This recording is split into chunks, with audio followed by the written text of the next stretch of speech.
Okay, yeah, that looks good. That looks good. Okay, looks like we're good to go. Make sure that this is good. Welcome, everybody. Hopefully everyone is doing great. We have everyone piling in. This is the masterclass. I'm leaving the text on screen for 2025. Believe it or not, I don't think we've done this class in about 2 years. It has been that long. The winners for the masterclass, it's not about winning, but I just incentivize players as well. Will win Apex coins. So no matter what, there's somebody's walking away with something for today. The goal here is that after every round, I want everyone to hop in voice and we understand when people fought, how they rotated. So I'm going to record my POV. We're going to go back and we're going to bring everyone in Discord. Every single person in Discord, we're going to bring back in and we're going to chat with everybody. So I appreciate everyone for tuning in. We're going to get started just here in a few moments. Shout out to EA. This is sponsored. So what we did actually is we got this free for everyone because EA is actually sponsoring today's masterclass. Last time it actually cost money to join the masterclass. This time it's free. Is this public for pros? There's no pros here. This is just the average day person filled out the form. And I highly recommend, if we got a lot of people who sign up for this, we'll do it again. And we'll get a whole new group, set of people. We had over, I think, 260 people apply. Unfortunately, I know we had a lot of last minute cancellations, so we started getting in people in. It is Easter weekend, so I know that wasn't ideal for a lot of people. I forgot it was Easter weekend for this, but we still had a lot of signups. So I'm really excited. There's a lot of people who are joining in. We're getting them all in as we speak.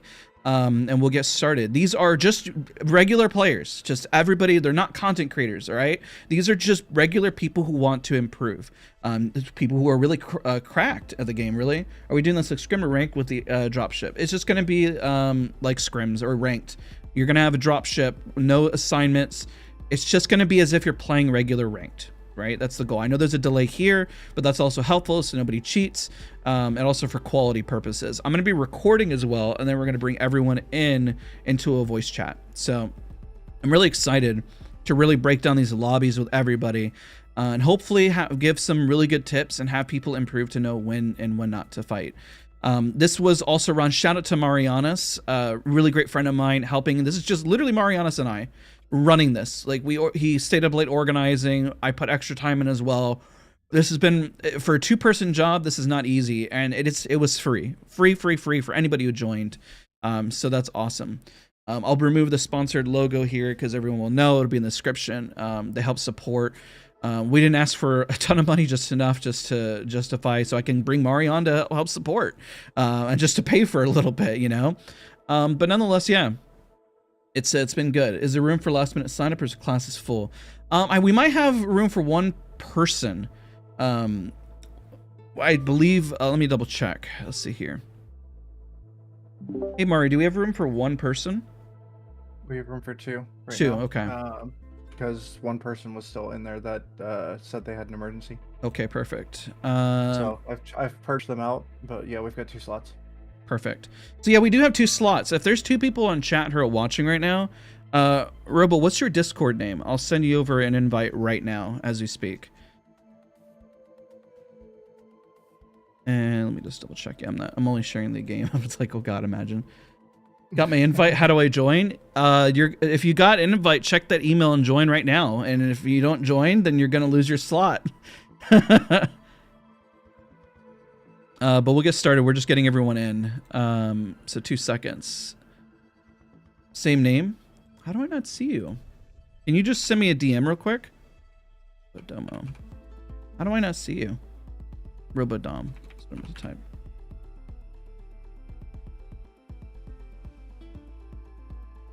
Are you Mind on Moon, or is it somebody replying super late? And then somebody replying super late. Signed up a few minutes ago. We're about to fill up, actually, believe it or not. There's no pro players who sign up for this. There's no pros. It's not how it works. I think Mari, okay, well then that would be your moment to hop in if Mari sent you one. There's 2 that okay. just joined, so that should be it. That's just the 2. So those are the 2 to hop in. I'm gonna assume that's Reggie, and I do see Robo, and that it's filled up now. This always happens, you know. We try to get people, and all of a sudden there's a floodgates. Okay. All right. I'm gonna add everyone in Discord, make sure everyone joins in. Yep. We can get started. Let's see here.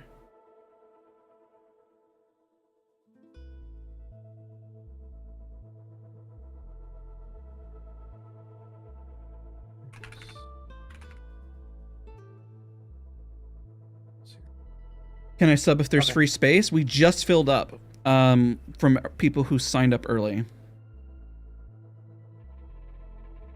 We're about to get started.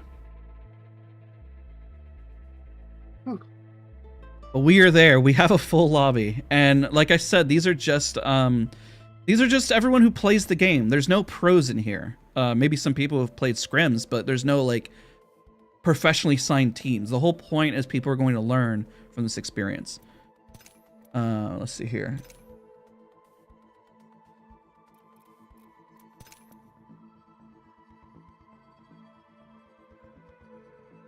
And then we're just waiting for the last bit of people to join. I'm going to go to remove the text on screen.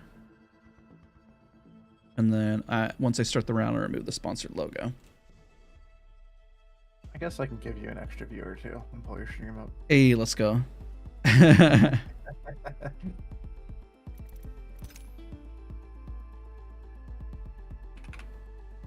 Hey guys, Dazs here. Don't forget to like and subscribe. That's how I sound. Hey, what's going on, guys? It's it might be full for the entire day. We do have some people leaving out early, and I'll just put the code in chat after game 3. Like, so who's missing on certain teams?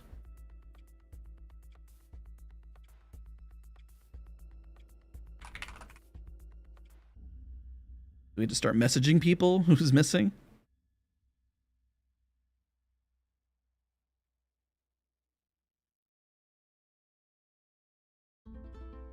One person said they had to update their game. Yep.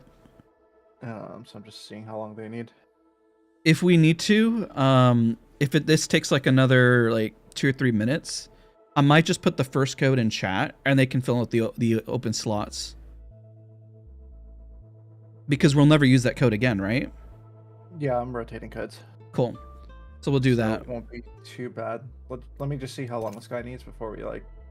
Yeah. Wipe the slot out. But I don't want like team 12 or team 18 to be by themselves. Now, ideally, the people in the Discord are always going to get priority. But if somebody's missing, then they're just going to have to come in for the next one, you know? And then the people who did sign up at least will be in voice afterwards, and the other people will just watch on stream, so then we don't flood the Discord. You know what I mean? I think that's how we'll do it. Yep. Yeah, we don't need to get everybody in Discord for every round. That'll be chaos. Yep. Pure chaos one might even go and then miss and hit nobody.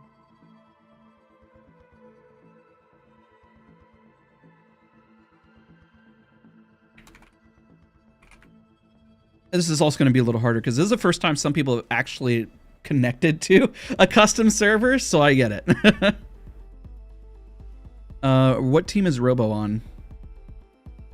I don't know. I just jammed people on random teams. For game 1, team 20. 20? Okay.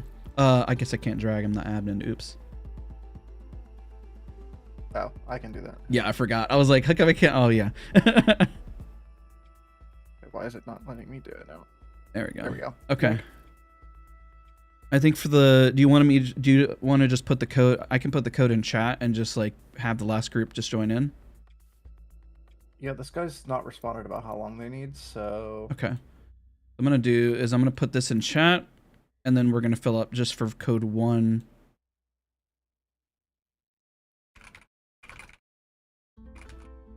And if somebody's missing, then I guess they're just missing. They can hop in for the next one, I guess. Yeah, we've pinged multiple times. Yeah, I just don't want to have everyone else waiting. I agree.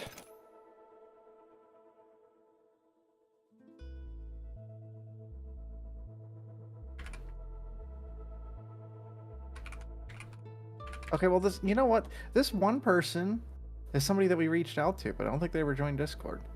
I mean, it's fine. It happens, right? And that fills it up. Service announcement. Check your emails. Yep.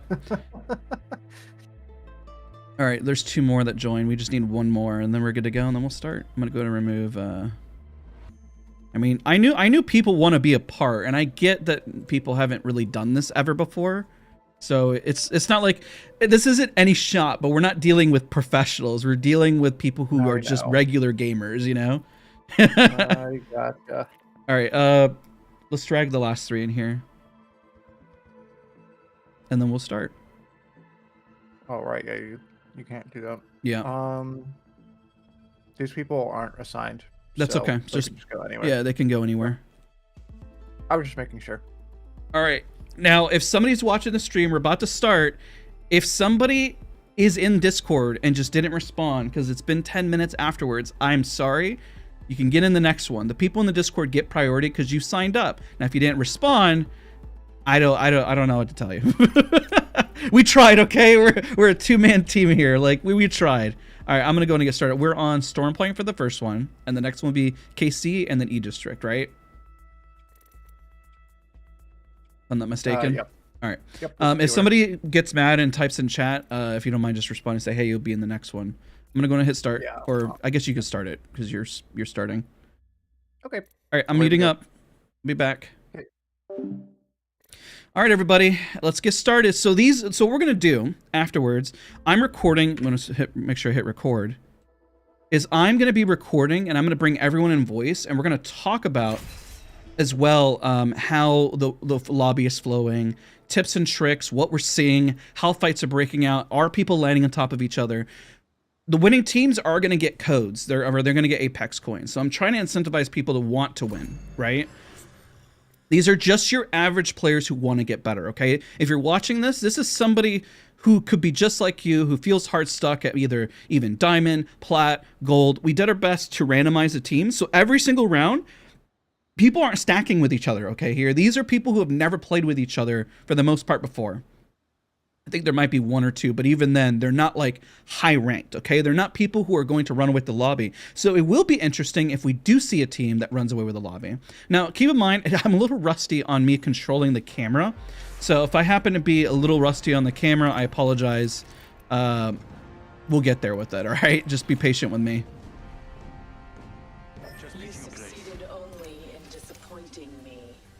We'll try to keep a track on all the action, though.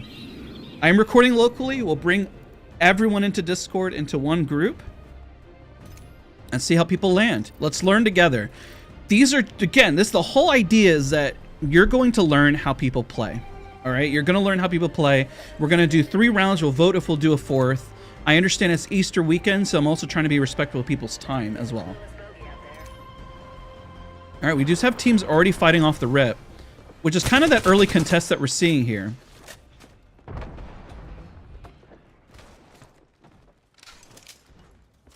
Early contest, but again, oh, there we go. P2020s right off the drop. P2020s are really popular this season. I mean, what's a more infamous pair than having an Ashe and P2020s?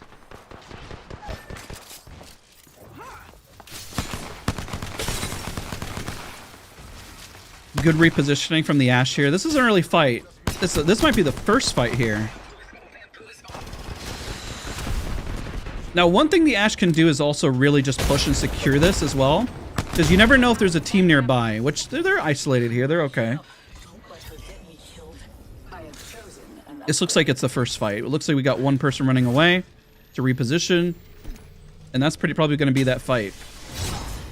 Yep, that's that fight there. We do have a lot of teams located here on the left side as well.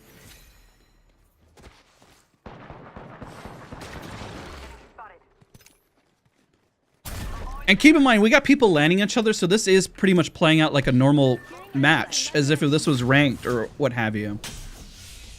What size monitor? Play on a 24-inch monitor. Also, the fact that this is stalled out here, too.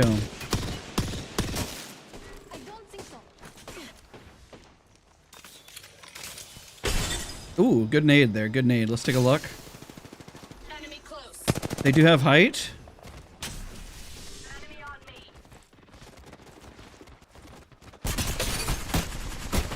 This team is playing, the enemy team here is playing pretty separate, while this team is playing a little bit more closer together for the most part. A lot of damage. At this point, they should be able to clean it up. They just got to shove. They win this if they shove.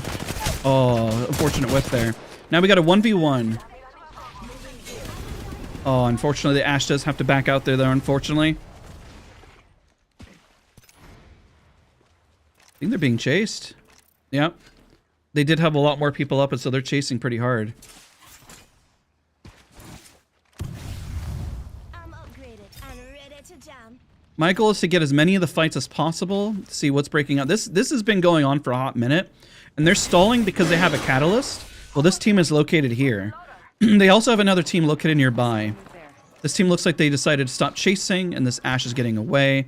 Let's take a look at Mill. So we do have a lot of early fights. This is great. This is actually playing out more so like pubs, you know? I'm on a delay. By the time they actually see it, there's going to be a delay. I purposely put a delay. So, I mean, they could try, but I mean, 20 seconds is going to be pretty bad. If you're trying to fight and you're trying to check, then I highly doubt they're going to get much information. I mean, I guess they could see the flow of the lobby, but 20 seconds is pretty big. I think everyone here understands the purpose of wanting to get better and having a realistic flow of the lobby. I don't think Apex coins, when you're here for a free masterclass, is going to be incentive enough to want to play. Let's take a look at the flow. So you know what's interesting? A lot of people are actually playing. We do have a lot of people playing at least center. They're playing a little safer, which is interesting. We'll see how it plays in end zone. I'm actually really curious. Let's check out that way. Get the res here.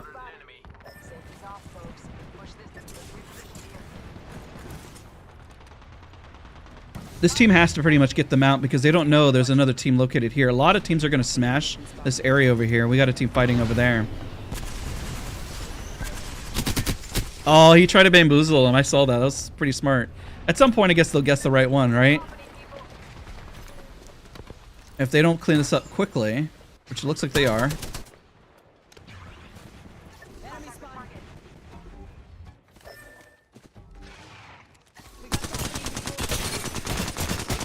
Good damage by Butters there.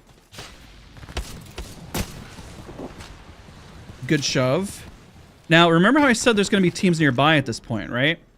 So now that they're pushing, this will be a good teaching moment to see, look how many people are converging onto that point and how fast they need to be. Because they're making a lot of noise, which is from the res to the shots and to everything else going on. Like, that person's able to get out, but now notice how they'll be split. One person went to chase and one person's here behind. And they don't know, but they're about to get pushed on the left. And they're going back and forth while they have them up above here. This will be a really good teaching moment so people understand this. It's like understanding, yeah, you're fighting, but what's nearby and what could happen. When you got this back and forth, of being cohesive, but being fast enough to rotate and know that somebody's nearby. And there we go. There's the fighting, but also the pinch because the zone starts closing. Because we still have 16 squads, but there's been a lot of fighting going on.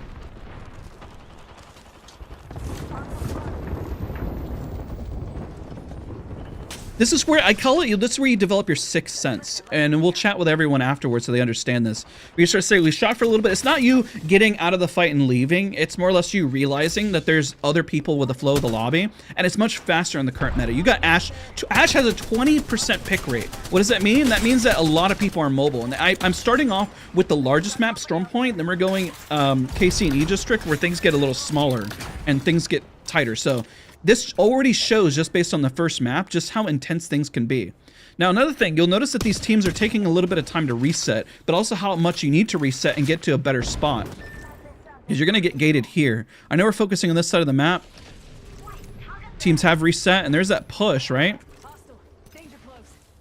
But this is just going to become a cluster. And this is, gosh, this is going to be such a great teaching moment for everyone in the Discord as well when we break this down. It's like, yeah, you could clutch out and really, and you know, there you go. But guess what's right nearby? Once they realize that knock, and this is what happens, right? Unless you're truly on the edge of the map, or you're able to shove and push through, this is the downside of what happens. Forget that. Now that means they could have actually gone on this. I wonder, I'm actually curious to ask this team what their thought process was there. Because technically there was a knock, and here's another absolute mess that's happening over in this corner too.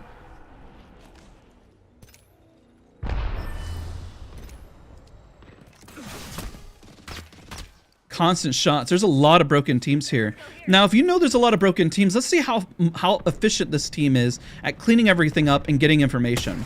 Information is key, right? And not getting too distracted, but knowing where people are at, right? So we got a knock here. These two are running, but almost on top of each other. And then we have one team here just pretty much cleaning up knocks, unfortunately, right? At this point. Meaning if they know that it's pretty much clear, they just need to rotate. Now we have two teams that are also over here in this angle.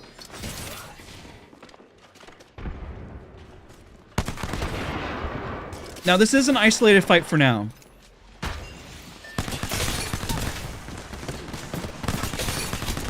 Pretty much living to fight another day at this angle over here.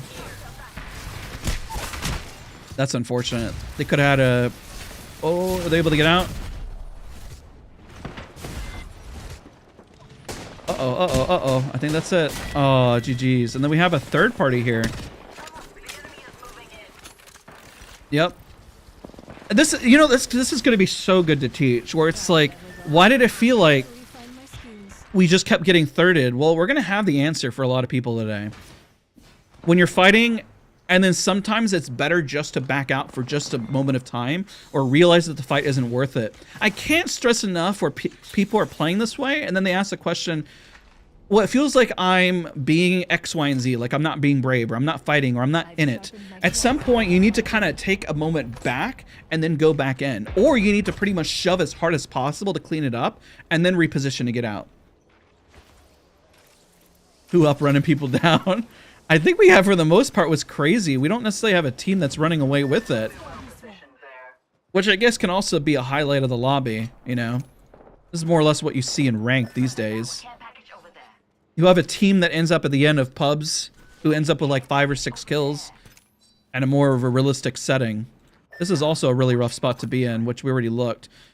And this is where you start to identify what's the strongest point in the map, where do we need to be with, and whether or not we're going to start bullying our way through it, right? We'll talk about that when we do a debrief. Target spotted.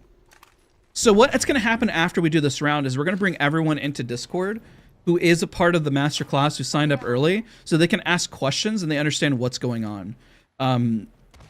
And get tips and say, okay, what could have I done differently? Now, unfortunately, this is where a lot of people try to focus like, well, I need to aim better, I need to do better. Sometimes it's just setting up your team in the right position or cleaning up fast enough to know what you need to do better or what's nearby, right?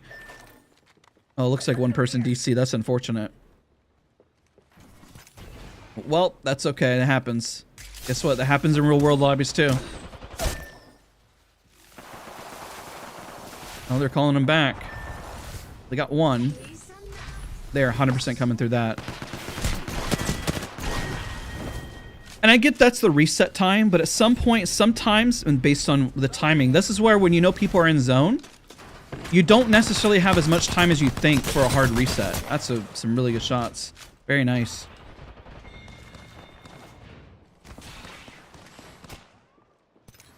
And also, you'll notice that they were kind of split on this, actually. When you go in, you got to go in together, or if you're trying to incentivize a push, I mean, sometimes this will happen, right? If once you lose somebody on your team, you're pretty much having to run around and try to figure out how to reset, and that's hard. That's hard. Got a lot of people up top here, which can buy you some time. Then we got a solo here, and then we have another solo. We got a lot of solos over here, which means they could put pressure and shove this. There is a possibility.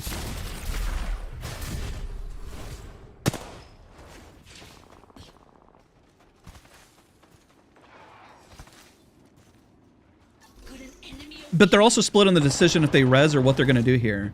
You got altar push forward, and you got one person really far back. Because if the altar gets isolated out over here, it's better. You probably asking the question, what do I do in this scenario? Do I push on my teammate or be separate? At some point, you either decide to back out or you decide to push in together. And that can be really tough. And there's the fallback. So they fell back. They decided to kind of slow this down, which is okay. Because you realize what's all around you, right? When people are in the thick of it, they don't have time to count how many people are up. And sometimes you can overwhelm through just sheer brute force and just getting into the thick of it. You're good, man. You're good. It happens. I mean, that's just the reality of these lobbies too, right? Oh no, I've never seen that happen before. He actually he knocked the nade with his nade. I don't think I have ever seen that before. In my 6 years of playing Apex Legends, even in comp, I don't think I've ever seen a grenade bonk another grenade before. I didn't even think that was possible. That's actually fascinating to see. Did you guys know that? I didn't know that. That's crazy. Since when is that a thing?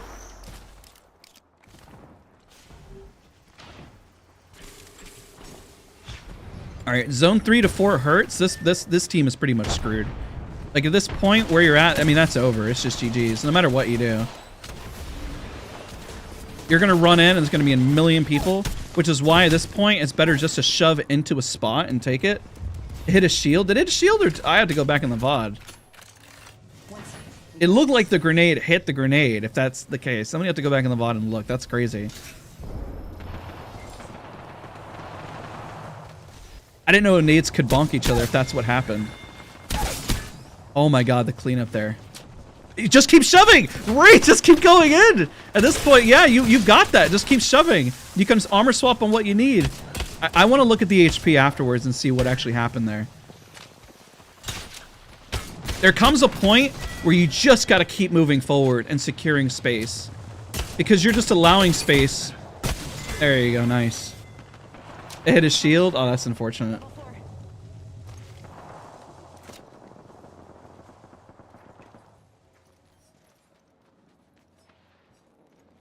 I mean, zone 3 to 4 is pretty much where teams don't have a choice. Like, they can't play us outside of zone. And I made sure of that because there's no heat shields because we're playing tournament mode. So I'm punishing people more so from 3 to 4. Like, you can't play outside of zone here.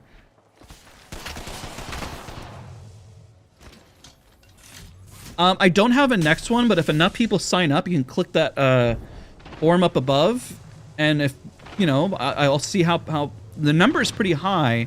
And I know that there are people, it's Easter weekend, so I know people all couldn't have made it, so. Enemy there. Like this team, okay, if we were to say which team has a higher chance of winning, I would honestly say this team, unless they get run down, right? What we're gonna do afterwards is we're gonna bring everyone into one voice chat. Disregard. Now I'll try to tell people to avoid cursing. I think one voice has everyone deafened, but I'm gonna drag everyone into one voice chat afterwards, alright? And then I'm gonna share my screen in Discord. So we got multiple things going on at once here. Why do I say this team has a higher chance? Because these teams are gonna fight. And there's always a chance of one team. But now keep in mind, the team in zone, look at their armors are low, okay?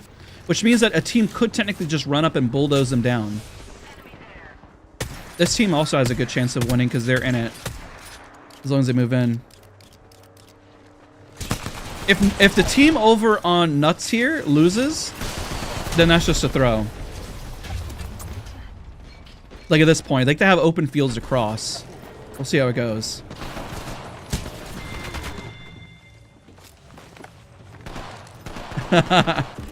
Now they need to get this team on the north side out. Like they need, okay, they're going. We need to see. I mean, don't get hit with your nade, but go, clean up, and then go right back. Let's see if they do it. This team literally has a chance to win. Like this is the winning team. Now they go back in gate. Right here. This is an easy win if I've ever seen one. Quite literally, easiest win I've ever seen in my whole entire life. I'm not really sure where they're going. They don't even need to fly. I mean, they could fly on top of it. You don't have to push. Like they have a cross that's almost virtually impossible to win here. So if they land on top of them and they lose this, they could have just waited. And they got a Moby. Let's see if they're able to catch him out. Now let's see if they're split. If they lose this, this is a throw. They should win this. They should. Oh, they're getting out. Now they have to shove. Let's see if this separates them. Because now they could turn and burn the first person through. Oh, they got this. They got this. No way they lose this. And another Ashport. That's crazy. At some point, they should have turned and burned and shot. Because look how separate they are. Look. That's another great... Look how separate. Literally, they both could have turned and immediately just started shooting that person. And they could have won this. But now they're pretty much going to lose. They had their moment. There's no way this team loses. There's no way. No way this team loses. Oh my gosh. Okay, okay. Swap, swap, swap, swap, swap, swap, swap. Probably a broken swap. Now this guy has to shove. You have to shove. Go, go, go, go. Go, you win this. Just shove. Oh my word. The hesitating. They're low. You win those. I get the patience, but at some point when you have the momentum, you gotta go.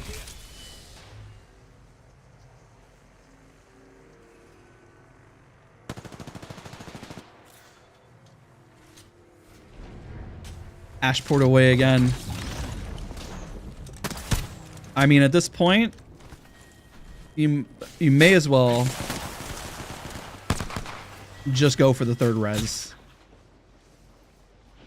This is a lot of time delayed. Let's look at the POV from the other person. Okay. Unless they fight. Where are they? Where are they? Where are they? I don't even see them. There they are. Let's see from this point of view. Now, that's a person pushing solo, so if the Ashe gets this, that's actually really good. They're going back up. This is where Ashe comes in as a strength to isolate 1v1s. If they managed to get that Valkyrie, that pretty much would have been the win. GG's. All right, there's a lot to talk about here. I'm going to bring everyone into one channel now. All right? Stop recording, and then we're going to go through and talk about this all together. Hello, hello. All right, what I'm going to do, because I think after round debrief is, whatchamacallit, muted. So I'm going to drag everyone into, like, tech support. I forgot to change the permissions on that. Or did you want everyone to speak? Because there's a whitelisted role for that. Yeah. Remember we have the voice permissions one that lets people speak when you choose them to speak? Yeah, that's true. I think everyone will be polite enough. We did that last time. I just forgot to change it. All right. I can just fix the perm if you want. Yep, instead. that would be helpful. Okay. All right, I'm hopping over. All right, we're changing the permissions here, and we're going to unmute everyone. All I ask is that you mute your microphone afterwards so we can all chat. I am going to share my screen in a second, and we are going to look at the VOD. There's a lot of tips and a lot to break down in terms of flow of the lobby. Also, time to push, and then we'll go into the next round. Let's see here. Let's hit. Yo. 1 second. Let me share my screen, and then I'm going to show everyone on stream as well. There we go. Okay. All right, so you guys should be able to see, and they should be able to see as well. Okay. Now, some of the biggest things that happen in the round, and if you have questions, I did this last time where we just had everyone open mic. Ask questions. What you will find is some of the biggest things that I noticed is that a lot of people either don't play together or don't realize when they're making noise, like who's around and how many teams are going to third party, right? I'm going to mute this. So the reason why I'm muting the VOD as well, because one, I was talking over it, and then two, so then you guys can chat as well. So right off the bat here, I'm glad that people contested, by the way, and played this like a normal lobby, right? Because it really did look like I was either looking at ranked or sometimes pubs based on how you guys are playing. So we got a real world experience pretty much here. Let's see here. Especially once you guys get a knock, you notice that a lot of things that happen at the start of a fight, for better or for worse, is that people tend to go play their own game and go for a 1, or they're not all focus firing. There tends to be a 1v1, 1v1, 1v1. The best thing you can do off drop is isolate somebody as fast as possible, even if you're with randoms. Like, for example, let's go ahead and say, I see one person isolated over here on this side. We see people fighting with P2020s and then getting together, which is good, but also rushing, because this is information, right?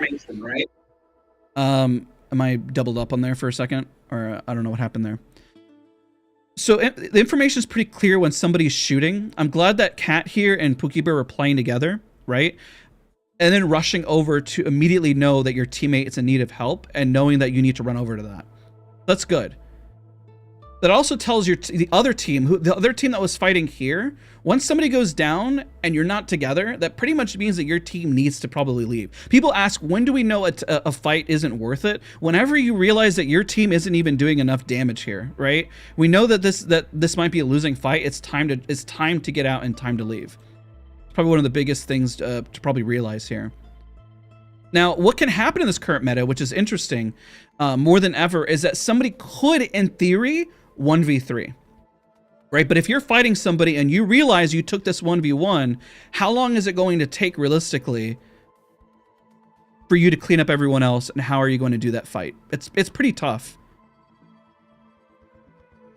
I'm gonna let this kind of play out a little bit, which is why I say either you leave or you fight together, because there's 2 people here, but then everyone starts scrambling instead of fighting. So the other team, I'm kind of curious, who's a part of this team, who's on the north side of this map, so we can get some color in here, so this makes sense.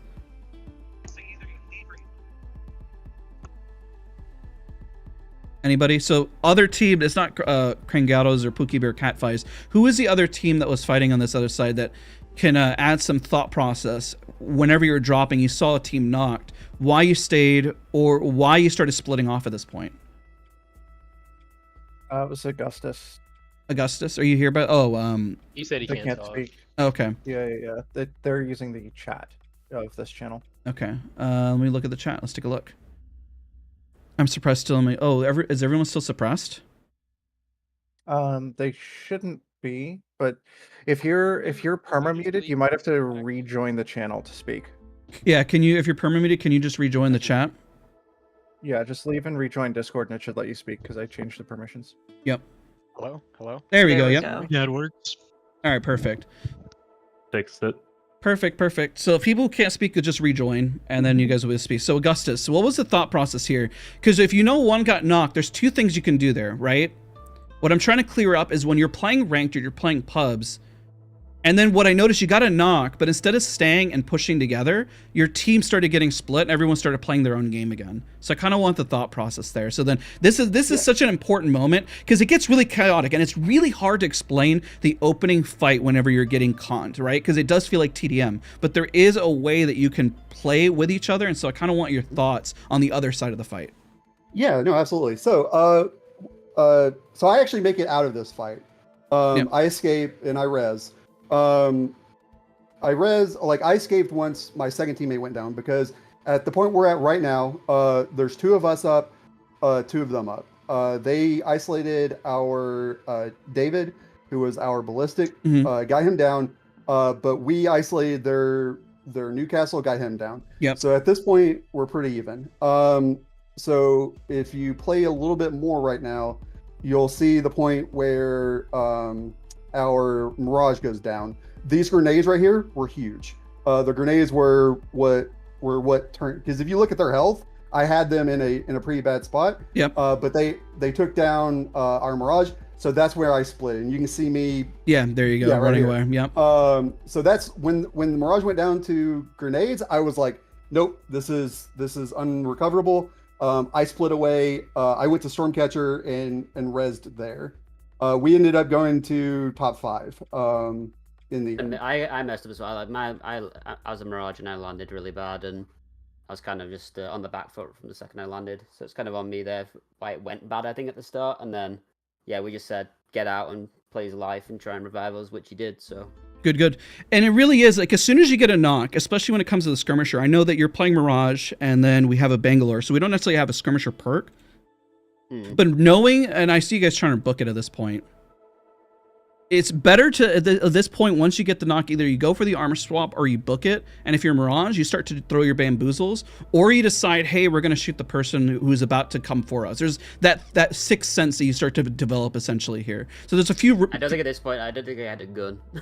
Oh, you don't think you had a gun? It was me. I'm the one that took down the Newcastle. So I landed on the back of the building at those 3 things. I had to use my smokes immediately because the Ash, I think it was the Ash, was shooting down at me. Immediately whenever I was doing the 3 pills. So I pulled into the tunnel, I healed. Snake was still looking for a gun at that point. Gotcha. That makes sense. Yep. So once I downed the Newcastle, Snake pulled back into the tunnel with me. But like I said, those grenades just did all the work right there. Your timing to get out was actually really strong. So I applaud you for getting out instead of staying. But there's a lot to learn here in terms of, like, if you notice you were isolated, this happens a lot, then you're going to most likely lose a 2v1 in the current TTK. And then assuming you get a knock, guess what's going to happen? They're going to run right over to you and you have an option. If you don't have a gun, I would have said to Mirage, it might have been better if you just run to go get a gun, then come back. Because, yeah, they would have shoved the Bangalore, but the Bangalore might have been able to stall for just even a minute there for you to actually come back. So I would say you got to play your own game at the start. You know, you want to play together, but you need to, one, make sure you have resources, and one, that you're landing close by to make sure you can succeed. I know it seems like there's a lot of hypocritical things, but it's like essentially going down the list. Do you have a gun? Where's your teammates? And can you push? And if you don't have a gun, well, then you can't help your teammates. And if you're not near your teammates, well, then you can't push, right? So there's a checklist that you have to go through. And essentially what we saw at the start here, and that's why I'm harping so much on this, is that these two landed on top of each other. They got all the guns they need. They got a P2020 off rip. They're ready to pretty much just fight. Like, they're going to win, statistically. They have the advantage. And if you don't have the advantage, then it's either time to get out or not. And that's going to be a common theme that you're going to see here. So a lot of what you see is pretty much like just like a normal lobby, right? You see pretty much people are contesting, a lot of space in the center that is not occupied. And so we're going to skip ahead here. And the same thing happens a lot with these fights, right? We see that there's an isolated teammate over here, but somebody has a cross, right? Either you shove immediately here to get this person out, or you stall and reposition, because at least either the person on height is priority or this person's a priority. So I see the grenade going out for some pressure here from Robo. And I see the two going forward. But this is where the splits start to happen, right? Most people don't realize that people start splitting focus. Now you have Psycho Focus up top. You have one person going all the way on the right, and you now have a person behind. For a minute there, the team was in sync. No longer is the team in sync in agreement of what they should be doing. And if you take too long, guess what happens? A third party shows up if you're taking too long. So the Watson comes all the way over and looks for an opportunity here. Now, keep in mind, when I say seconds matter, we got one person right here and two, and while they were close together, this person, it's seconds. It literally is seconds of maybe focusing fire this and then blocking out the person by taking the angle over here. Which is a good fight, but now guess what the other team has done? They have noticed that the Watson is overextended, and the Watson can't get out because they don't have mobility at that point. You're trying to play catch up, and then you essentially lost this fight because of the other team is able to kind of push up and get a moment, which is why they shove, and it's why they're able to reset.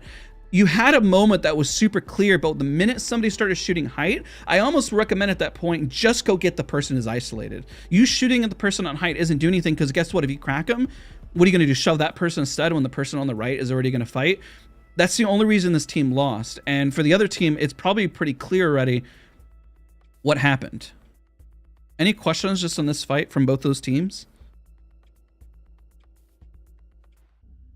Okay, I'm gonna sit in silence. Are you talking about the ones that got knocked, or the ones? Either side, any side, just so you keep moving, because I want to get some. Yeah, I noticed that too, because I was telling, we're not putting blame on anybody, but I noticed that how we were split, and I said I was going with Warden because I knew there was the guy on height, which was the lifeline, and then I was kind of just giving that cover fire because Warden was gonna go swing the Ash.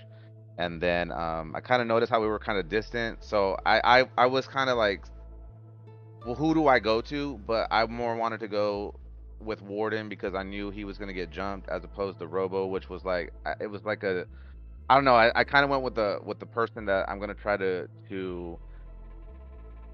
get into engage in the fight and try to protect, because like you said, he didn't have movement, so it's like we have a Watson, I got to go help him, and then whatever happens to the Loba, I was like, you can get out of there. So that's when we were like you said, we were split up. I kind of noticed that too, but I usually kind of go with my first instinct, which is it's a 2v1.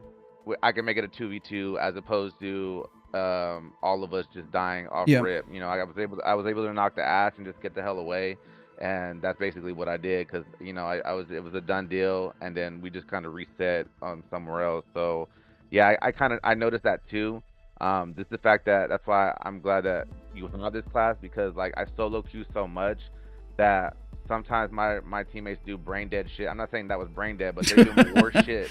They do worse shit than that. They do worse stuff than that. So it's like I was just playing off like solo queuing. It's just like I'm gonna go with help the person that can't leave, as opposed to like a Loba or Wraith or somebody that can get up out of there.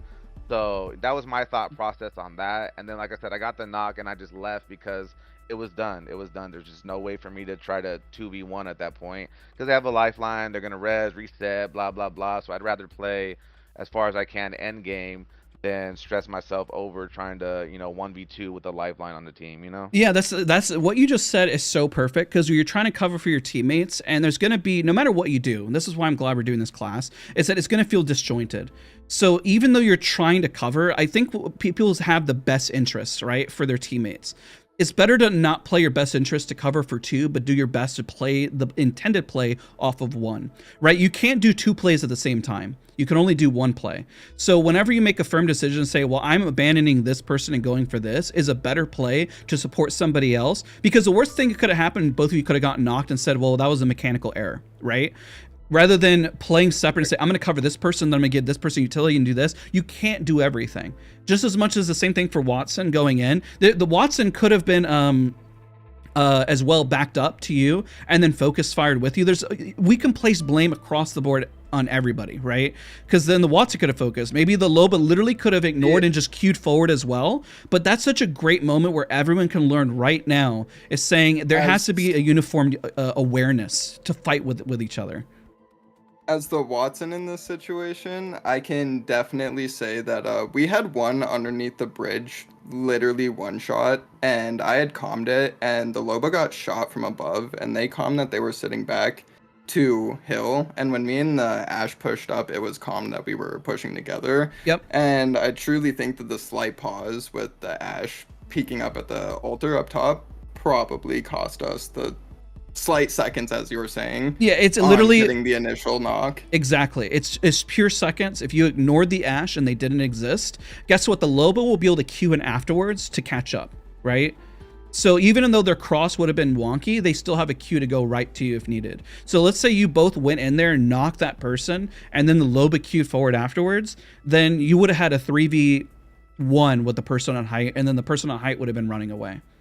So there's some really great stuff here. I'm going to skip ahead for just time purposes, and we'll kind of speed things up a little bit. But the early fights are just so important to kind of teach. Let me see here. Let's skip to... We saw this fight breaking over Mills. That's normal for Mills. A lot of teams... I love the Mirage standing still, by the way. I love that. I try to bait them and confuse them. So this happens with this res. And I want to point out with Team 6, with Butters, Sterling, and Jet King, is that you're going for res, but what does that mean? I want you to realize that if you fight in this spot and it takes too long, what happened here is not a surprise. You have this green team pushing over to these 2 teams, and you have another team that heard the res and pushing here. A res is pretty much the biggest beacon for everyone wanting to push.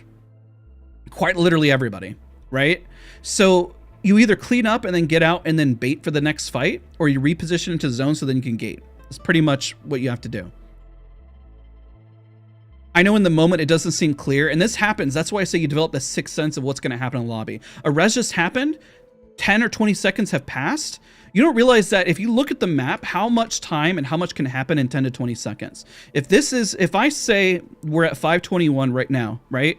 And then right now there's 1, 2, 3 teams in about 5, 10, 15, 20, 25 seconds.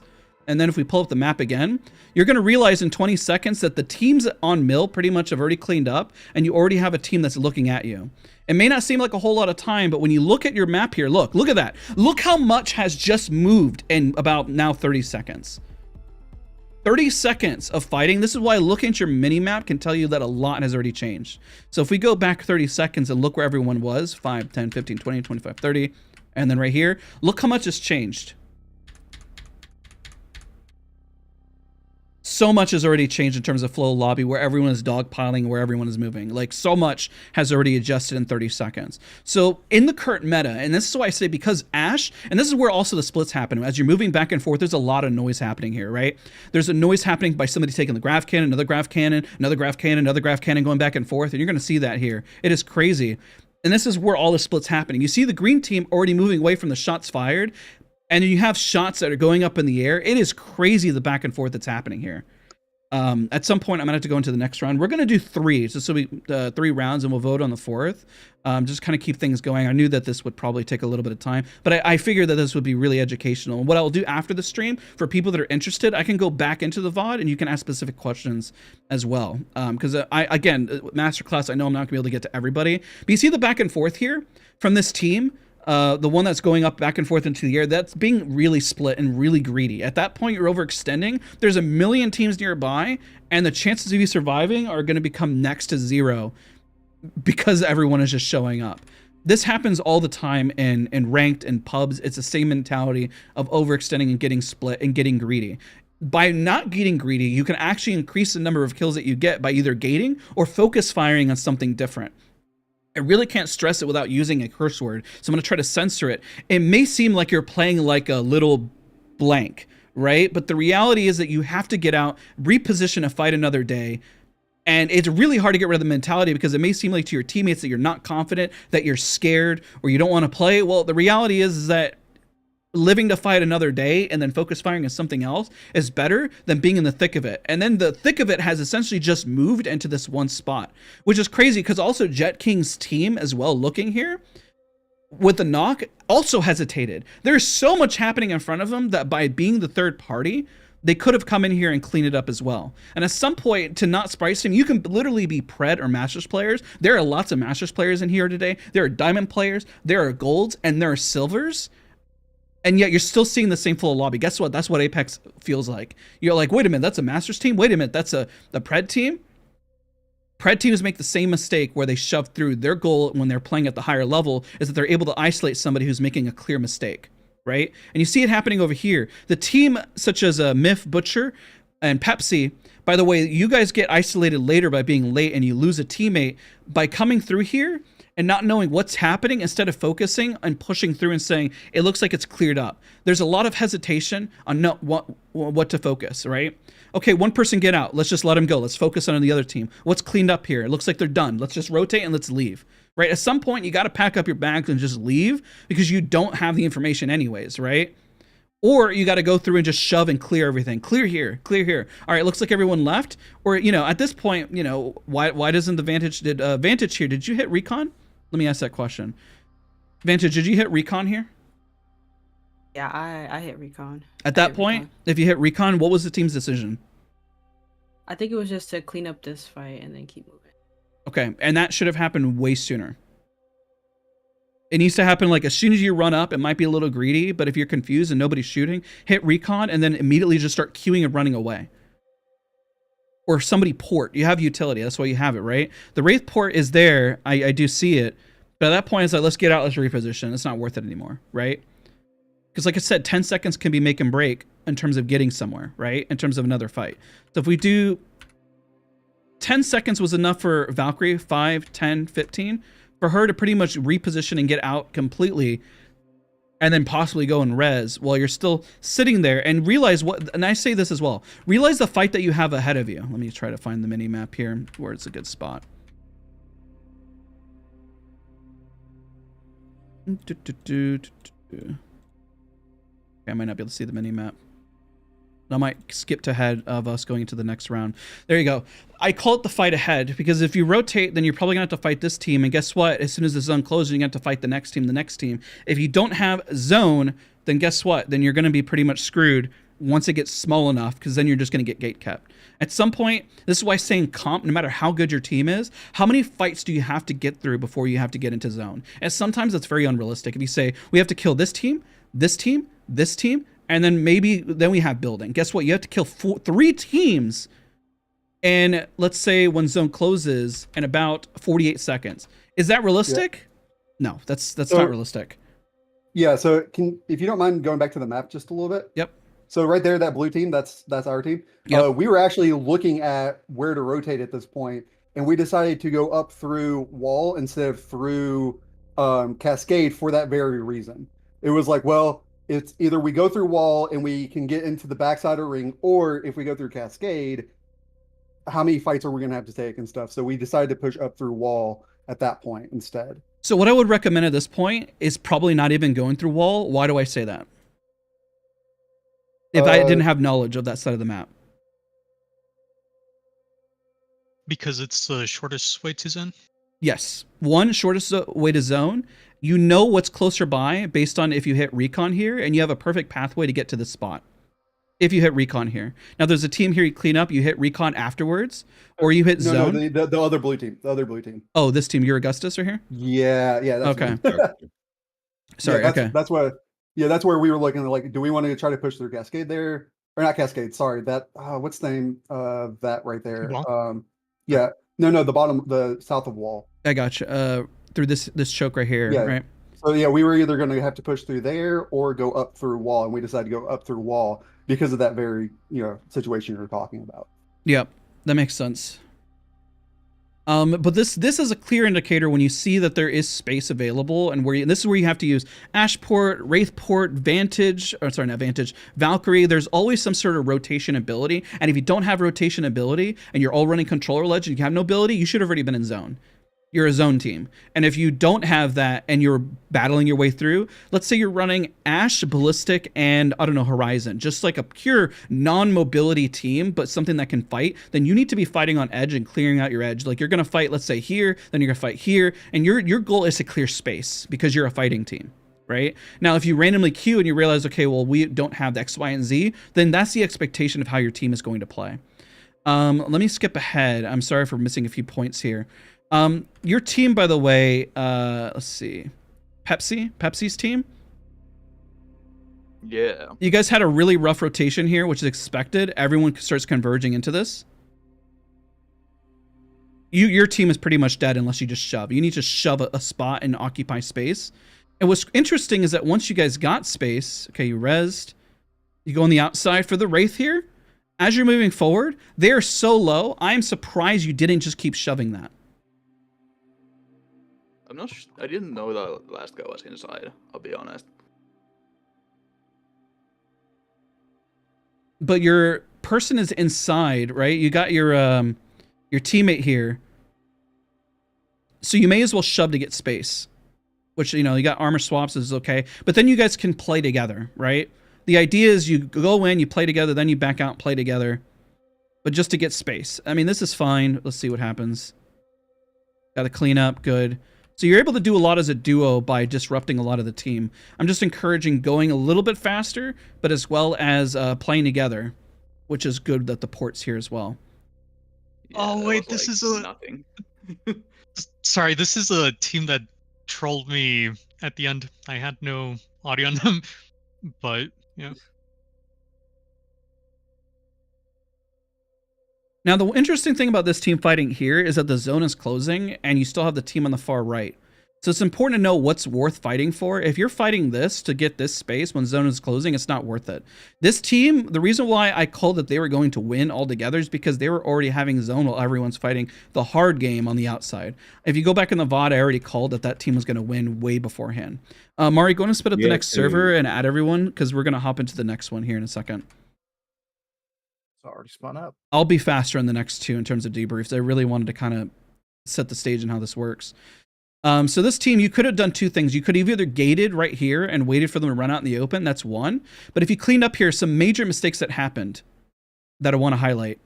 You do a lot of damage, and then everyone pushes one at a time. And for the other team, let me show you how long it took. Okay, so Valkyrie went by herself.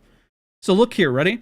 Two are behind. Valkyrie went by herself. You actually could have turned and burned on this right here together, even though you're both cracked. And the reason why I say that, look how long it took.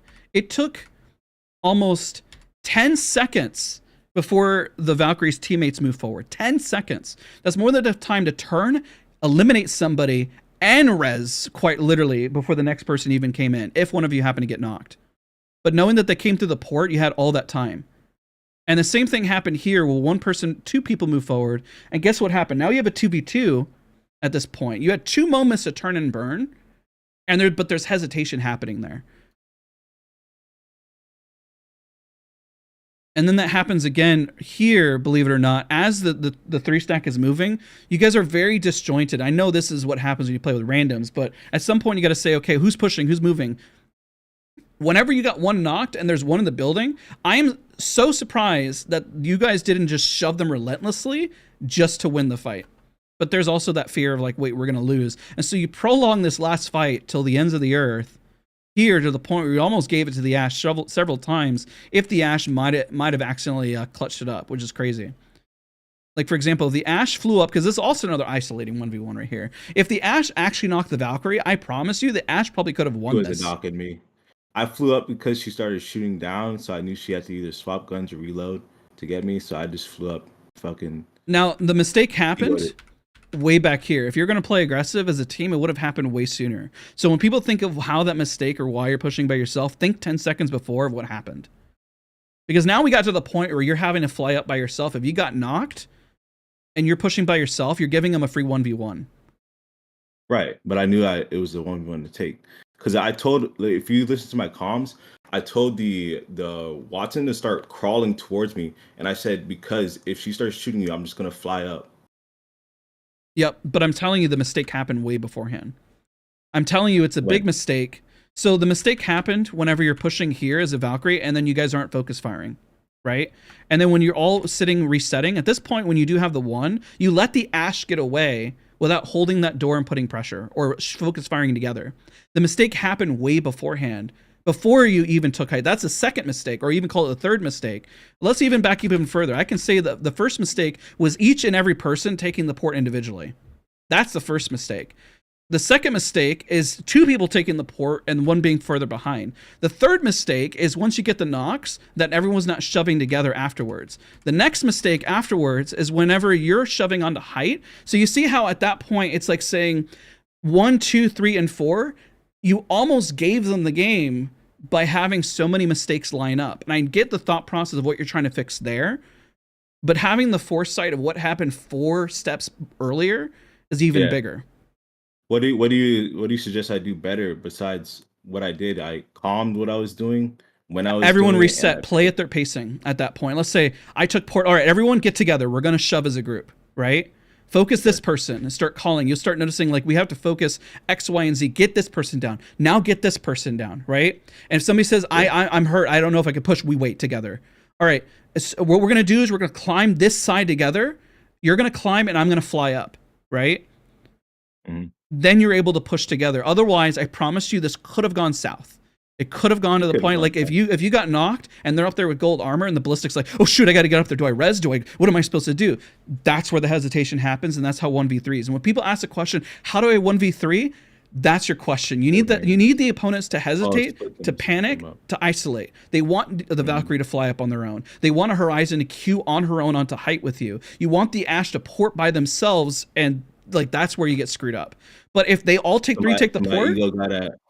My ego got too big right there. I should have just waited till we climbed up together. Yeah, pretty much. Or you're going to realize that people, no matter the skill level, you could have a Masters on your team that's like, I don't know what they're doing.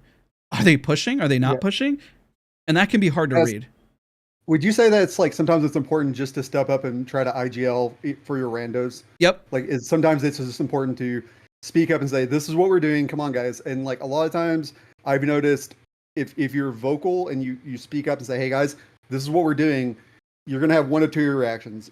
And like 80% of the time they're going to say, okay. And they're going to push with you and they're going to do whatever you're vocalizing we need to do. The other 20% of the time they're going to say, F you, man. I'm not listening to you. I'm not here to be your slave. And then they're going to ignore you. And if they ignores you, that's a calm. At least that's information. You're already in my lobbies. Yeah. And paying attention to them. If I was IGLing or not, because like I was IGLing the whole game. Maybe not as good as I could have in terms of getting my team coordinated, but I was like, they were listening the whole time. They were being very good teammates in random. I think comms were good. I do think, in my opinion, and I'm the ballistic because I was the one that was kind of behind. They had aped onto the Ashel and took it instantly, and I just couldn't catch up. So I took an angle to try and just hurry up and hit somebody with darts, and then try and also pop ult whenever I got it. But in terms of comms, he was calming. I think whether or not the comms were correct in that given scenario is different. But in terms of on a team page, I think we were pretty coordinated. Yeah, it's just filling up the seconds. And let's say somebody isn't calming, because I don't calm on my streams on Saturday. 1, because of cursing, and then 2, which just a reminder, try to keep it as clean as possible. And then 2, it's hard on YouTube because of demonetization, it really is. And so I focus on chat. Now, because of that, I'm paying very close attention. If I see a port, I'm taking it no matter what. If I see X, Y, and Z happening, I forego my heals and I just go because I assume they have information, right? Or if I see them doing something, you have to understand that you can read those situations and say X, Y, and Z is happening. If I see my Valkyrie flying up, I have to climb, I have to get up there. I'll cancel everything just to do what the play is. And if they say afterwards, how'd you miss that? Well, you went without not noticing I was healing, because you can see the callouts. The game has callouts telling you that you're healing, that you're doing this, and so forth. You know, and if somebody says they're not responding to you or not listening, I don't want to push that. Guess what? That's a play. If they say, oh, I'm not pushing that, okay, well then we're gonna rotate, and at some point, guess what? The zone closes. They have to fight. They have no choice at some point. And if they want to overtake, because at that point, they're taking the role of IGL, saying no. It's like going to a restaurant, right? If they keep saying, well, we're going to go to McDonald's now. We're going to go to Taco Bell. And they say, no, I don't want to go there. I don't want to go there. I want to go there. At some point, you're out of options. You have to go somewhere, right? There is no options. Otherwise, you stay at home and you eat. Like, that's the other option. And guess what? That is a decision. Is it the best decision? Probably not. I don't know. Depends on what your team is. Or sometimes it could be the best decision. What if that Taco Bell blew up that night? Well, it was the best decision. Anything can happen. It's a Battle Royale. Like, I'm just throwing it out there. You know what I mean? Like, anything could happen. You'd be like, oh, it's a good thing we stayed home tonight, right? I was like, well, yeah, I didn't plan on that to happen. We could have gone to McDonald's instead. Like, anything could happen. We go outside and we see a school bus start flying up in the air. Who knows, you know? I don't really know. All right, let's hop into the next round. We'll expedite this a little faster. I just wanted to make sure we have a lot of information. I promise to take a lot more time. Hopefully this has already been helpful seeing that. There's just so much to learn, and it's amazing. So go ahead and back over to your teams and go into game 2. All right? All right, thanks. Aye, Captain. Thank you.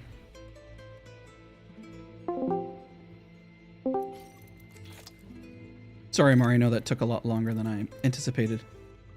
Oh, you're chill. But I will speed up the next one, and I'll focus on like Lobby, 3 or huh? 4 moments. Yeah, I'm in. Move to observer. There you go. Yeah, it looks like... Oh, no, I just leaked the codes. Oops. Did you actually? Well, the player codes. It's All of fine. them? Yeah. God. I'm sorry. Well, it's fine. I'll get it. It's okay. I'll just I'll shuffle up the order that they're in. Okay. People won't know which one we're using. Yeah, true.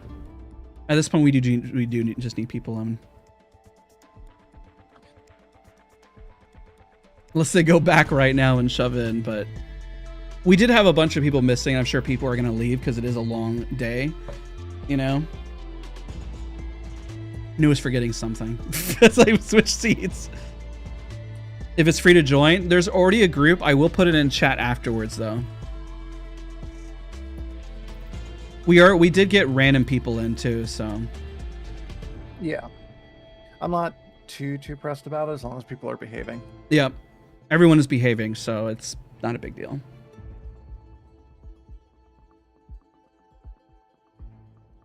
This KC is going to be awful for people. I can't wait to see how much people get frustrated.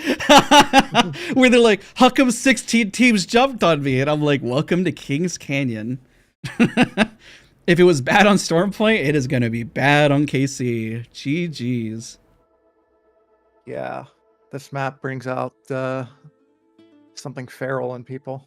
Yep, everyone just sees red in their eyes and just doesn't stop. Yeah. Brain off. Only W key.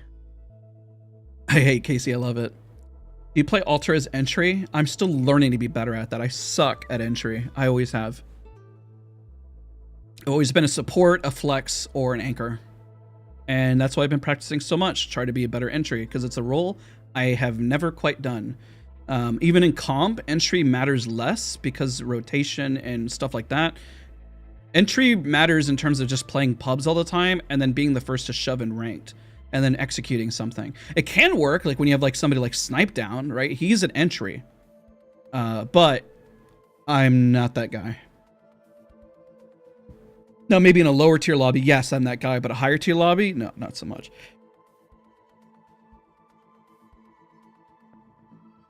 We might need to just put the code in. Can you put it in YouTube chat so we get some other people to hop in? Yeah, one sec. That's why I'm playing Alter, by the way, Wesley. She can be a support. She can be a flex. She can play a lot of roles now, which is good. All right, that's the code if anybody wants to join. Now's your chance. Because we want to get started for the next one. Oh my god, I leaked. All right, only 2 slots, so if you don't get a slot, I'm sorry. Yeah, we got to get moving. Yep. All right, 2 more Join slots. quick. Pick a team. 4 unassigned. Who's going to make it? All right, 1 more.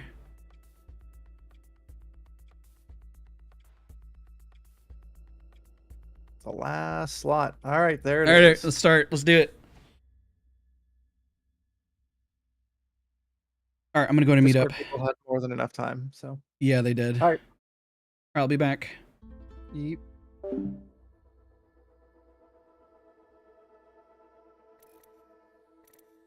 All right, next round, we're starting up. This is KC.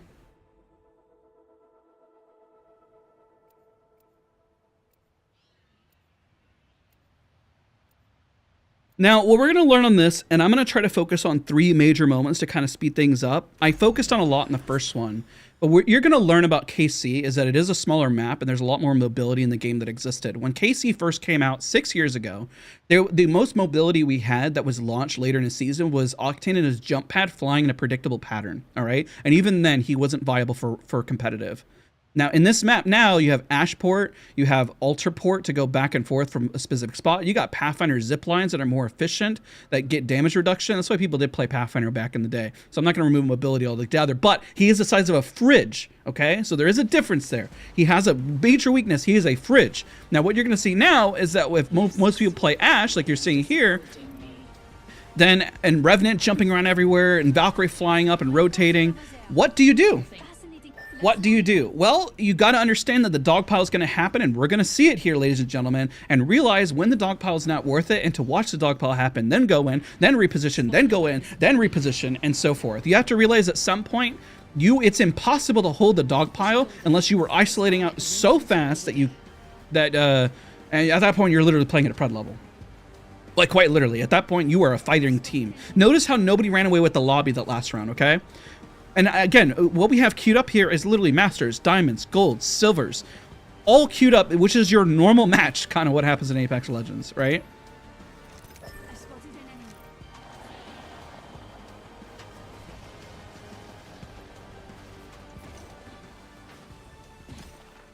All right. Let's see. Everyone's being kind of respectful, except for up here. Yep. So we got 2 teams that landed close by each other. Your team is going to get that last guy when you knock 2. Most likely, you're very much right. Oh, shoot, I got to record. Let me sure the recording happened. Yep, okay. It's going to lag for a second. Let me go back. All right, almost didn't record. I will do a vote to chat if we're going to do a 4th round for today.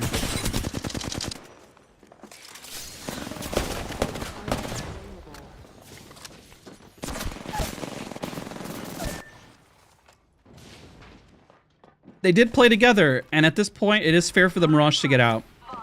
Because guess what? This is what happens with a team, okay? They fought this team, and there's a team on height, and they have to let that person go, which I'm glad they let him go. I mean, imagine they chased out in the open. What could have happened?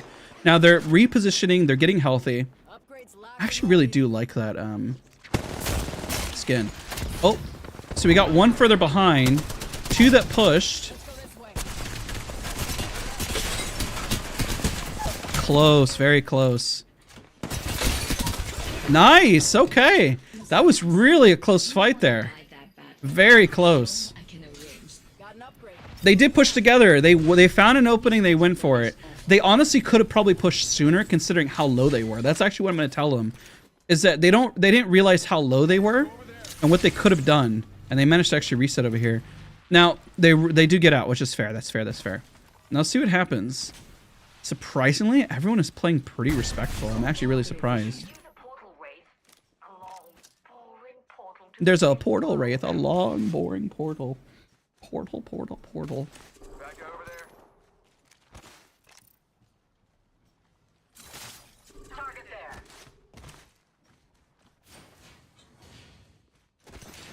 Not bad, not bad.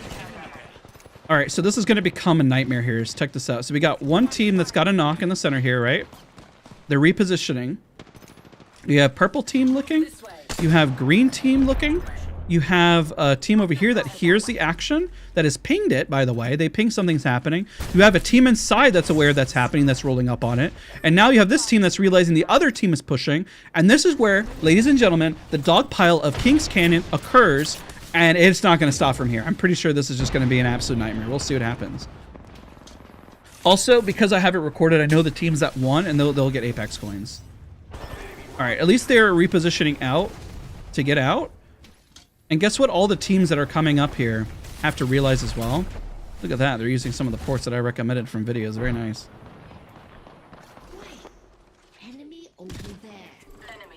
We got to read the situation fast. So you see they're all shooting there. You could technically jump the team on the right. Are they isolated? There's the port forward. Now are they going to be able to get out of this? Everything starts to become chaos at this point. And also because now we're giving notes, guess what happens? Everyone starts to, oh, I got to get out. I got to reposition, right? You're now giving a lobby, and this is why I'm kind of either going to do 2 or 3, you know? It is really hard to track 5 to 20 squads. It is very difficult, which is why you kind of have to develop a sixth sense. And why people get overwhelmed in Apex Legends. This is the exact reason of what happens. See, they completely forgot the other team was located there, and they try to reposition in the back. And what's going to happen is you start getting shot everywhere. At this point, the question is, how can you reposition? How can you get out when you got 1 million people on you?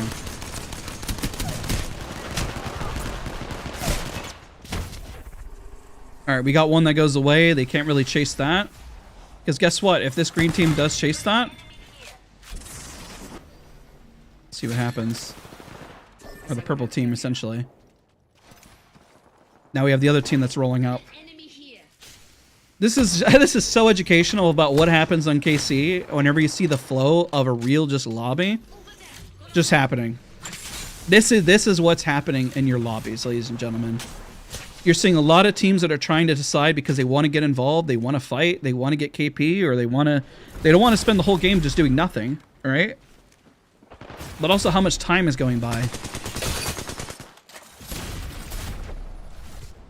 There's a fallback, and that also is what disrupts a lot of fights now, is the fallbacks.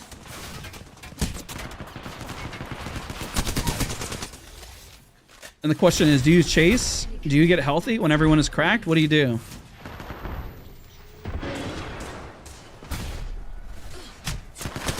Oh, close.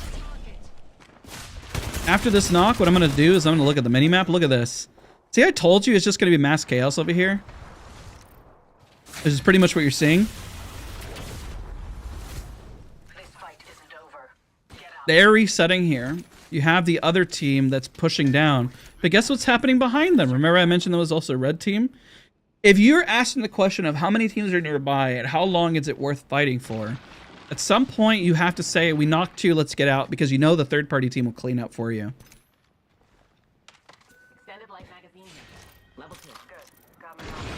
There's so many teams that are already getting out. I mean, there's a whole lot that's happening in this lobby. KC is just one of those maps where there's going to be 1 million fights happening. And they got a knock, so they should be able to clean this up. One person's leaving. That's going to happen. Holdall's repositioned there. And guess what? We got a whole nother team fighting and collapsing over here too.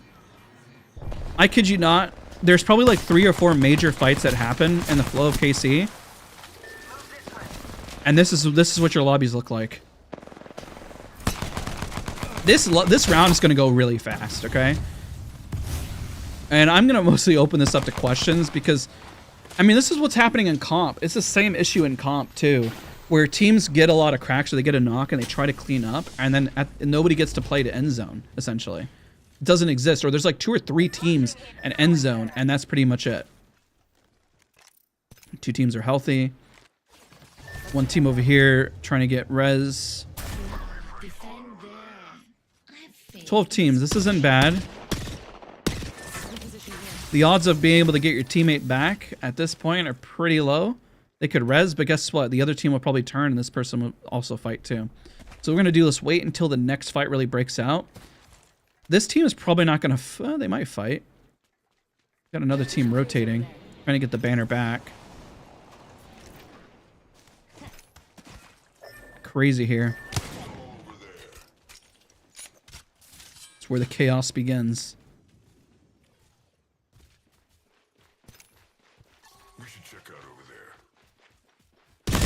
Oh, they pushed them up here. They probably heard the res. That's probably what they heard. Now they are isolated for the time being, which is good. But also they're making sure they find a rotation. Good Wraith port. A little ballsy to drop on that. Won't lie, that didn't make a whole lot of sense. when you're safe up top. Especially once one porting, you don't just drop at that point. If you know your area is safe, why drop? Right? Happens though. Maybe it was a mistake backing up. Looked intentional though. Good spray. Also the res. Great spray by the Ash here. And now they just shove it and they reset and they should be fine. But guess what? The other team heard that and they'll either push it or they'll respect their space. I'm not really sure which one's going to happen there. A lot of people running Valk. That's interesting. Let's check out that area. Let's check that place out. Target spotted. Nope. There we go. Another team fighting over here. The Watson went back on port, but 2 to 3 is not awful. They almost got a knock. But the altar here is playing by herself based on the decision. And so now it's just a 2v2, 2v3, 2v3, 2v3. So they're constantly having to reset here. Honestly, they should have let the Watson res unless she didn't go support perk, which sucks.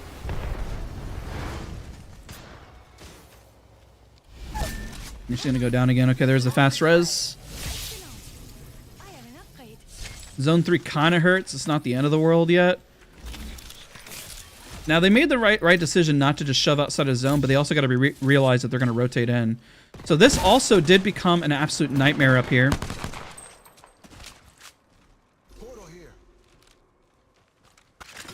Smart not to take portal if it's another team. The other teams also were like right on top of them. I don't think they realized that.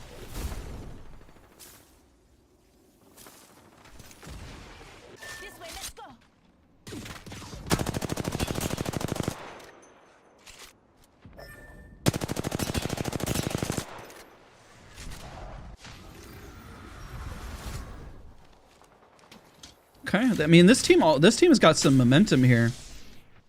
They have a really good spot in zone, so they have a high chance of potentially winning here if they keep that momentum up with everyone else fighting. This team has probably realized that they're there over here. They're about to run. Let's take a look what the winning team is going to do here.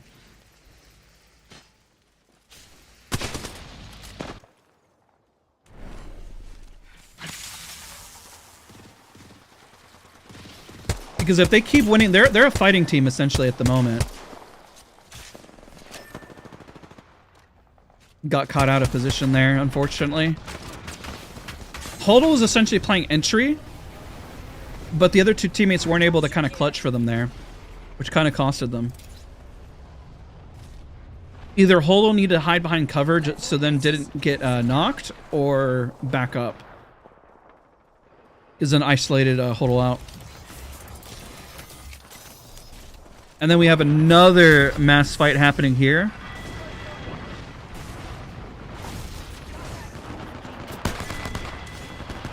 The theme of KC is thinking big picture, not necessarily we should have won each individual fight, but realizing that you need to fight for the bigger picture when fighting.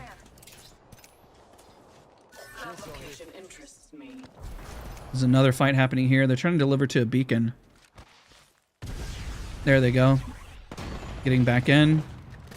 The other team's fighting, so this is not a bad res, per se. Watson's hiding. They could res. The other team is definitely going to be stuck in a hard place here. Zone's pulling that way. This team, the green team, has a higher chance of winning now. Team 4 is not out, though.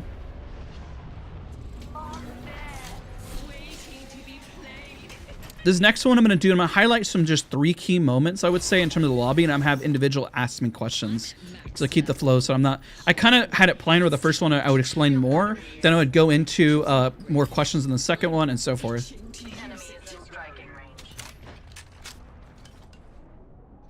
Yeah, green team, unless they don't get too greedy. Because that's another thing, they're giving up their spot. I know they want to fight, but at some point, you know, what position are you fighting for? Getting kills? I mean, it kind of makes sense. They go back, but they don't realize this team is about to run up on them. Another team's about to run up on them here. No worries. I'm glad for everyone being here. If you enjoyed this idea and concept, we haven't done the MasterClass in like 2 years. It is really hard to pull off, corralling 60 people, and especially whenever not everyone's used to custom lobbies and getting everyone available and so forth. It's not easy. Even when you got a lot of people who've applied, it can be a little rough. Now, what this team doesn't realize is that there's 2 other teams ahead of them. Now, they do want to fight for some space.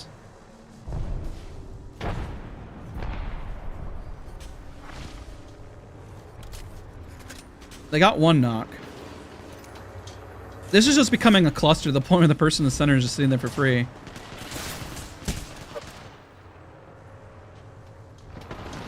And this gives this team a hard rotation. If green team can kind of hold it together, let's watch green team because they also have somebody behind them that they're unaware of.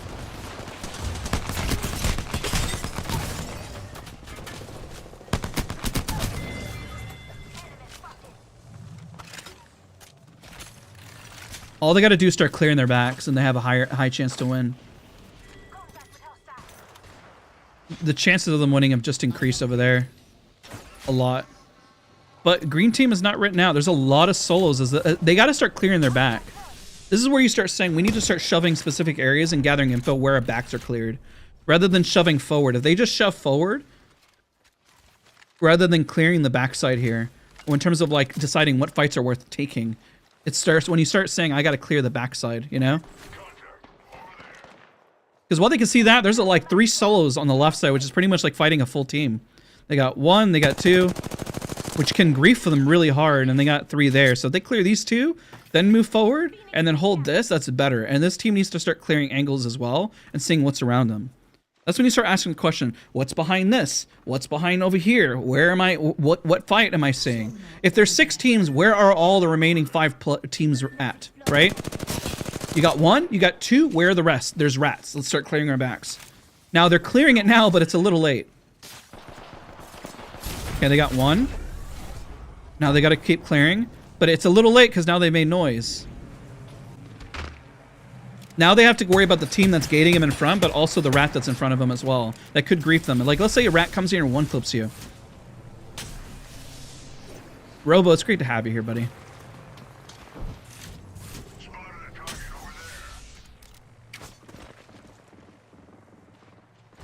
You do another one tomorrow? We only have 1 scheduled for today, unfortunately. They take a lot of coordination. Shout out to Mari for helping coordinate. He's been a lifesaver. Even as a 2-person group, it's not easy.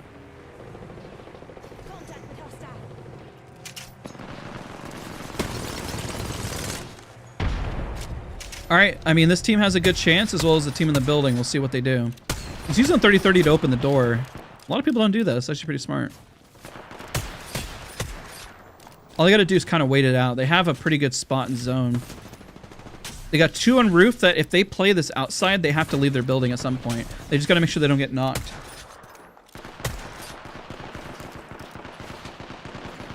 They got to knock, but I don't think they're going to be able to clear it fast enough because then that will happen. Yep. At some point, you just got to wait. As much as you want to push, it's like, are you realistically, do you have the skills to be that person to shove out 2 teams that quickly? Mary Ann, it was Marianas.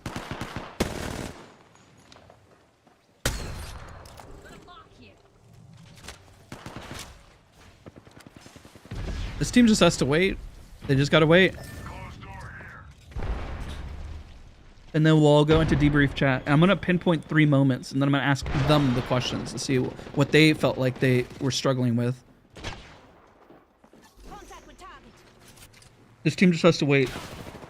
They wait, they win.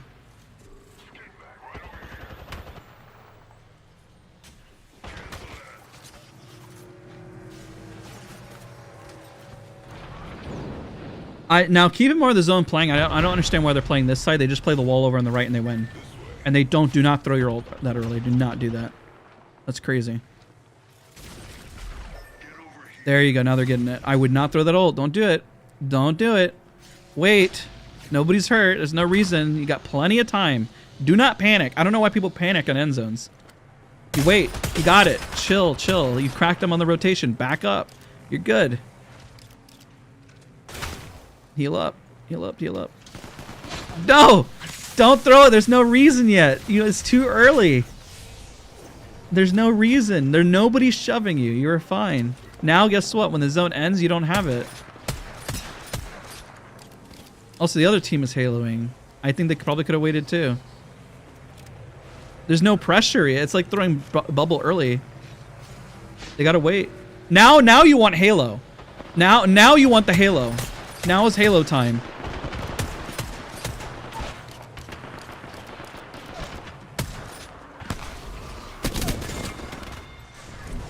They won, but the ult there probably could have, in case something went wrong, could have saved them. All right, let's go hop in voice chat with them, and I'll change my screens and stuff.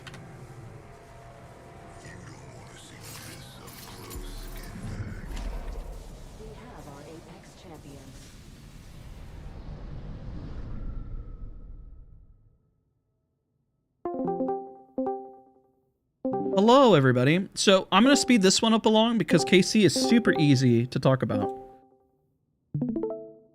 KC is much easier to kind of debrief on and break down. I hate KC so much, but that was a pretty good game, I must say. That was a very boring game for us. I just felt like ratting the entire game. Yeah, and we're going to talk about that. I'm gonna highlight. So what I'm gonna do different during this debrief. Oh shoot, I forgot to change it on stream. There we go. Okay. All right. So how I'm gonna do this debrief is a little different. As I hear my voice in the background. Why do I hear my? Okay. Is I'm gonna pinpoint 3 major points in the round, and then I'm gonna ask you guys what your questions are, because this is a theme of KC. Okay. KC is just dogpile after dogpile. There's a reason why I started with Storm Point, and then we went to KC afterwards. We went from one of the largest maps to one of the smaller maps, okay?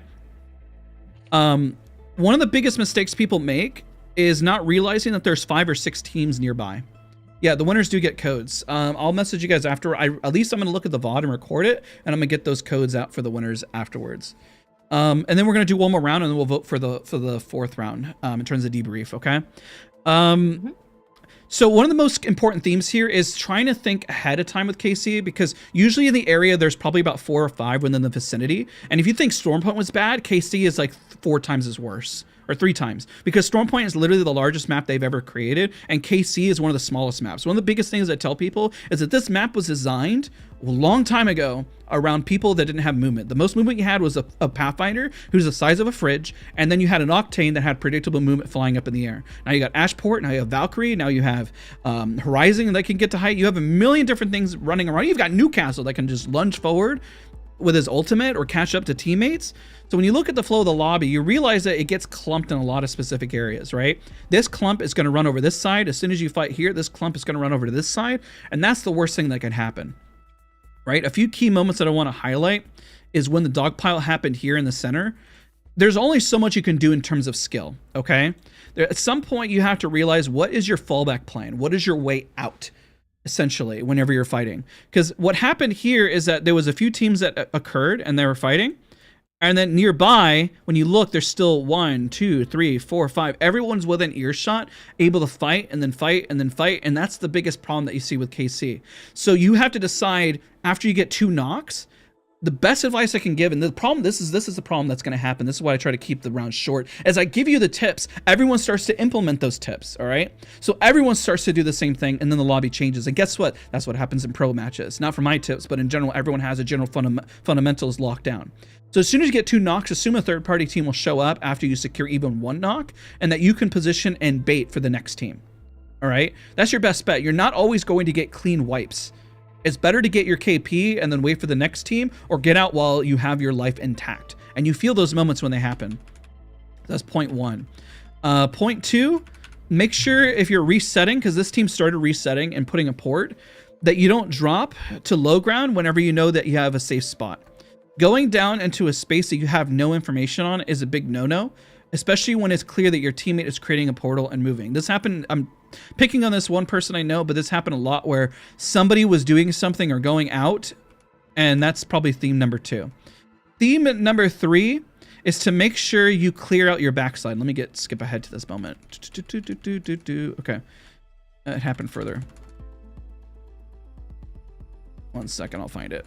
Okay, this side. What you'll notice is that teams, you have to start clearing out your backside to know that your back is cleared.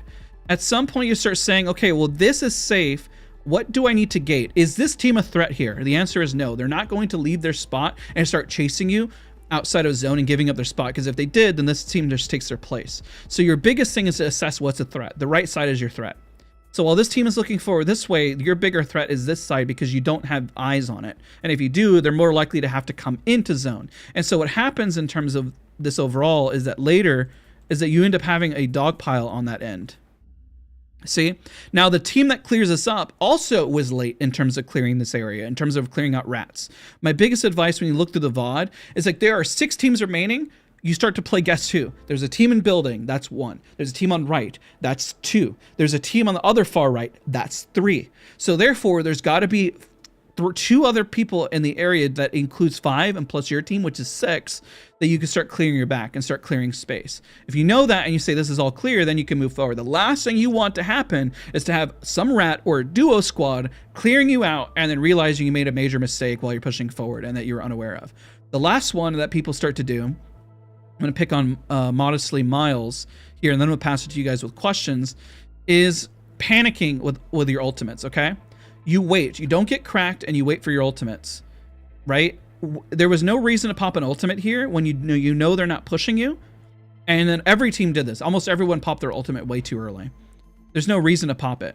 So you got cracked here, but you still have 2 teammates watching for you. In fact, they can't even shoot you behind cover. Now, if they grenaded you and you saw a nade, then throw your ult out. Right? But they're not even pressuring. So there's no reason to ult here. So now you've wasted, let's say for example, your teammates did get knocked, then there's no reason to ult. The other team also ulted way too early. You'll see it here in a second, ready? They haloed, but realistically they kind of still have space because they're getting pressure from across the way, but they're just gonna hide in their own halo. So there's no reason to halo yet. So halo later over to the far right and say, we're gonna play this open space and let the other 2 teams fight, right? My 2 teammates told me to pop it there. There's no reason. You hold it and you wait. There's no pressure yet. It's like popping Gibraltar bubble early. If you have cover, there's no reason to pop it. And so this other team is about to have their halo drop, and then you got lucky because if you haloed here, if you lost somebody, then you can pop res, and that puts pressure. So your team did get lucky here with the early halo. So what now I'm going to do, based on what I've said and how the flow of lobby goes for KC, I'm going to pass it off to questions and just let the footage kind of run. So questions for the group. I know everyone's going to speak at once, so try to keep it cordial, and I'll try to go through the list of questions for like 10 minutes because KC is pretty easy to give clear advice to. Yo. Oh, go ahead. So 1, that 5 spots to like altar port helped out a lot because I had to take my second Void Nexus to kind of be bait like running. You'll see it's when they're up here. I can't see the map for a second. You actually paused on it for a second when you were going through. I have it up on screen. I know which port you're talking about. Yeah. I felt so proud of myself for that. Yeah, those are really When good I rotated ports. back. Yeah, that felt really nice. Also, what... Oh god. That one fight. Who was rezzing on top of the rock? Or trying to? They ported up onto the rock in capacitor. I think it was that Ash. On your team? No. It was the other team's Ash. Oh, that's me, I think. This one? Yeah. Yeah, that rock. So the theme here of what we are getting at as well We followed your thing at. is that there's so much going on that it's important to isolate a corner and angle rather than going through the center. This is the biggest advice I can give on KC in terms of fighting and isolating out, okay? Always think if you go through a center of something, right? If you run through the center here, you don't know what's on the left or right. But if you circle around like a shark and clear out your angles and then work your way in, then you know what's in the middle, right? Now, if you circle over to the right, then you keep circling until you found the outer edge of whatever the fight is. If you go through the center, nothing good ever happens to it. Guess what happens? You become the sandwich. So if you think, oh, I'm going to shove this, and you see something left or to the right, then you're kind of screwed. So that's the biggest tip I can give. Do they do a new lobby every match? We do a new lobby every match. I doesn't get an email now I got removed from the lobby. Nobody removed you from the lobby. At this point, we are just getting as many people in as possible, and some people are going to miss getting in and others can't. We had a lot of people cancel. It's Easter weekend, and it's a free course, so it's going to be hard to get everyone in. So questions about that concept and how to fight, and also go ahead. I was gonna say, we're that orange team right here, like on the right side of capacitor. Could you like fast forward to our fight in a little bit? We took the altar port like outside of it, and then like wrap back around, try to clear it out kind of. But then we went in. I think we got a little disconjointed, like when we were in this room right here fighting. We had pushed down in here. Maybe we should have waited for a sec. Yeah, you want to be able to. You don't want to take too much time, but you want to read the situation, right? If you see there are 3 teams and you can't shove down, let's say, for example, I'm going to give an example here, right? You see there's a team in this building, there's a team across the way, and there's a team all the way in the back, and you say, let's shove the building. Why would you do that?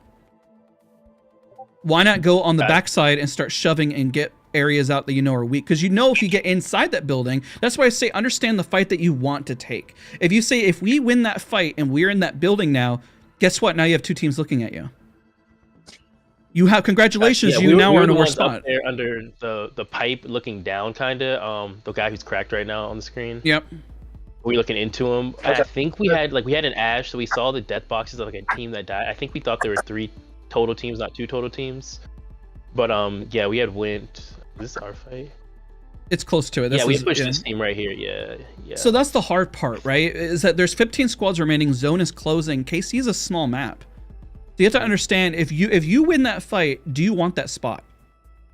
Ask that first question first and foremost. And if there's no teams nearby, can we clean it fast enough before the other team shows up so then we can reposition? Understand your utility, right? If you port in, you clean up this team, you're not going to have a port out.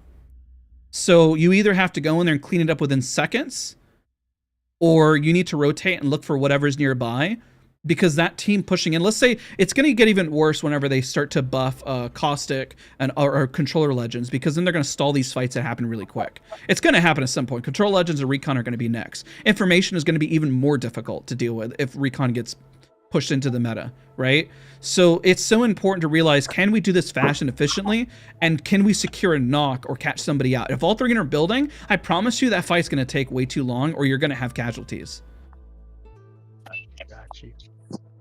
Any other questions? Don't be shy. Oh, also, yeah, so actually, I have a question. Go ahead. So towards the beginning, we landed up on press ship, right? We came in, like we third partied on this fight, I believe, right here actually. So we came down, we started third partying this. I think one of the persons from one team got away. Yep, there we go. Yep, there's the fight. Yeah, that's my POV actually for a second. So we reset here. So when we leave here, we're all talking, we're trying to figure out the path we're going to take. We go up towards Arsenal. And we go on the outside of Arsenal up towards Diving Board. And we ended up just being like demolished at Diving Board. Can you run back that fight at Diving Board? Because I missed it. I don't know if I saw Diving Board. There was definitely a lot that happened. Yeah, I think we're focused on the far right. Let's see. I think during this time. Towards the beginning. It's here. You got. I didn't get to watch this side because there was right there. So my question is like, we kind of like, we bumped into, like, we didn't know they were there. We didn't hear any fighting or anything. We just kind of ran into them. We didn't really have a good escape plan or like a good way to get away from there. Is there a good escape like from this position? Because like essentially we had our back up against that wall right there. And like I said, we got essentially jumped on. Like we weren't ready for the fight. And it didn't go the way we wanted it to, and I don't think our team could have really done anything differently. But if there is something we could have done differently, I would like to know what it was. The question is with your team, because you had an altar, you had a Loba, and you had a Bangalore. Yes. So you start asking yourself, what utility do you have in that fight? Let me go back to that screenshot right there. Even if you run into somebody by accident, or is it? There it is. Oop, just saw it. I think it was Jambro's There we go. team again. So if you run into them, either you throw Bangalore ult to start isolating somebody out. If you get caught and get cracked, you portal back with Alter Port, or you already have your Alter fallback placed somewhere, or your Loba can just queue and get out and reposition if you are caught in a bad spot, right? But it has to be done within a few seconds. The minute you see a team, oh my gosh, what's going on? Throw an ultimate out to put some pressure, but know that you throw that ultimate out, guess what's going to happen on the far left? It's going to be another team, right? But that does stall time. Like if you had any of that utility, which early on, it might have been on cooldown or might have come up in a certain amount of time. I think Lobster got the ult Nexus, like Alter Nexus, like right as we got into the fight. I believe we didn't have it set up pre. Like she dropped it like as I was getting down. So I took it back, but like it was too late. Yeah. So like we were just too close. Then the problem I was asking mostly about was because the fact like where we were pressed up, it's downhill. So if we tried to slide away and go downhill, no, you're screwed.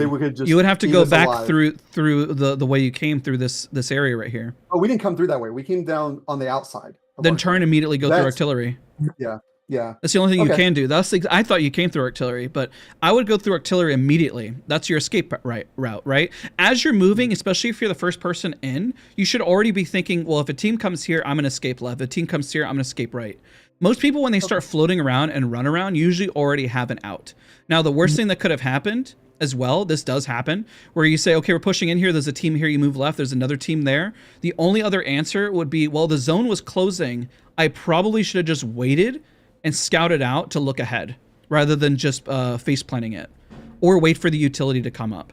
So then you have like the safe fallback, right? Then that's the foresight thinking ahead of time, knowing zone is closing. There's still 15 squads remaining. Are we going to run into somebody here in a second? Most likely the answer is yes. In KC, you're more likely going to run into somebody. Even if you're crossing out in the open here, the team on diving board probably could have looked at you. I mean, there's a lot of what ifs that can happen, but try to think and have foresight and say what could happen. You know? Okay. Does that make sense? Yeah. Awesome. Quick question. Yep. Hello? Go ahead. Sorry, Yeah, I was listening. No, yeah. It's just that I'm actually on the Wraith that was on screen a second ago who escaped that fight. My question was like, first of all, we were like pinched in that building because we rotated from rig.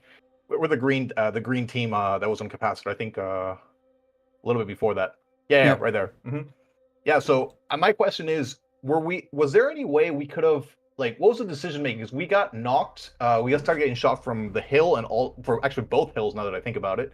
We were trying to push a fight that was already going on, and then suddenly, once we were like caught up, I think they got a knock. They can't remember if they got portal or not, but then I escaped with my portal and then tried to res, and I did res, but then we got pinched by the other team with a height thing. My question is, what could we have done differently? First of all, in that big fight, we're the green team on the top right, on the because you have a team that's located here. Is try to isolate how many different teams are in the area and what you're going to shove and be confident with. If you're going to fight this, you're going to have to go in as hard as possible and just clean up something, and then hold the building in the center and anticipate. If you're not going to push in, then you need to start looking around because the zone is closing. Usually, when the zone is closing, is indicator that people are moving. If the zone is not closing yet, then you have time before, like, let's say, for example, this zone wasn't closing and still had a minute left. It's viable that you could actually still clean up stuff because, one, either people are looting or people are fighting. When the zone is closing, as it starts getting smaller and smaller and smaller, your window during the closing of fighting shrinks dramatically, right? Because if you zoom out, you know that everyone is moving into this spot, or they're trying to rotate to get into a better ideal location. So having that foresight is important. Either you need to be him or her and literally just go in and like that saying like, you're just him, you're just her, you know, and just be confident and just fight. Or it has to be an extreme, or you have to look around and say, one team here, they're porting in, what's around us? Because then you can fight the team that's around you, because realistically, you would have, if let's say, for example, you waited for this team and fought them here, you know that this team is going to be resetting and they would have to make a firm decision to go push out to you or stay in their spot, right? I think we were like the third party, and suddenly the fourth party came in. That was the biggest thing because I think that threw me off completely because we started getting shot from the side, and that. But it's no surprise. It's the same answer, right? You either need to go in and be fast, like Ashport in, and just get into the thick of it and fight, and then your answer will be, "We just whiffed. We were trying to fight it. We contested." Or you need to back up and have the foresight if somebody's gonna fourth or fifth party, because it's KC. Why would you not have the foresight that there's going to be a fourth or fifth or sixth team when zone is closing? Okay. And by the way, when there were like 13 teams, I think, because we died like 12, I think. On the top, on the artillery, when we got, obviously I res my team, and then my question is, I think it's not a mistake because it was like a circumstance, but my team was barely just looting up, and suddenly they dropped from height, and immediately while I was on height, my team I got pushed with an Ashport. Oh yeah, can we watch that? Yeah. Where was that? Like 13 teams. So mad about that. That was when lit. 13 teams were up. It was not lit. I was very upset. Lit. I fucking smashed. Right there. Yeah. Like around there-ish. It was when the P20s were blasting under the artillery. Yeah, actually a little bit before that because. There's 14 up right now. We'll do this last one, and then we'll do one more round because I also want to be respectful of people's time. Yeah, it's shortly before Ring 2 close, if that helps. Right. Yeah. I'm not sure if we caught it on stream, but we'll try and see. No, you did. You did. You showed a little bit of it earlier. You might have left off pretty quick from it, but. Okay, let's take a look. Yeah, that one. Yeah, he's still making his way up to artillery. Right Yeah, I'm still making myself up. Yeah, it's a little bit further then. My bad. Maybe it wasn't 12. It was like 11th or 10th, maybe. Oh no, right there. Right here. Yeah. No, not there. Yeah, up on the top one. Yeah. I think you're about to switch to it. I just res them. And we got pushed. They rotated all the way you're north. You're about to see it right now. If you. Yeah. Right now, in like 2 seconds. If you go like fast forward 10 or 20 seconds, you might. Yeah, right there. By then, I already got. I got the Newcastle like one shot, and then he dropped and it got knocked. Yeah. And that's why I said the Newcastle didn't need to drop. The Newcastle needed to hold up top. I'm not sure why the Newcastle dropped. We're the team on low ground right now, though. Yeah. Gotcha. The question is how do we need to play that differently? If you back up a little more, you can see the start of the fight. So I remember commenting about this team that cleaned up here, and just knowing that there's going to be another team that's going to push. Like, you need to already be posturing up on height. Paulo says the same thing. I've always said it. You need to already be looking for that next encounter and taking an ideal spot. The fact that you're sitting on low ground for so long is the mistake. We just rezzed. Like, 2 of us just came down. Doesn't matter, right? Yeah, somebody has to be on height already. Like, even though you res, I was on height. And the minute you res, assume that somebody's shoving you.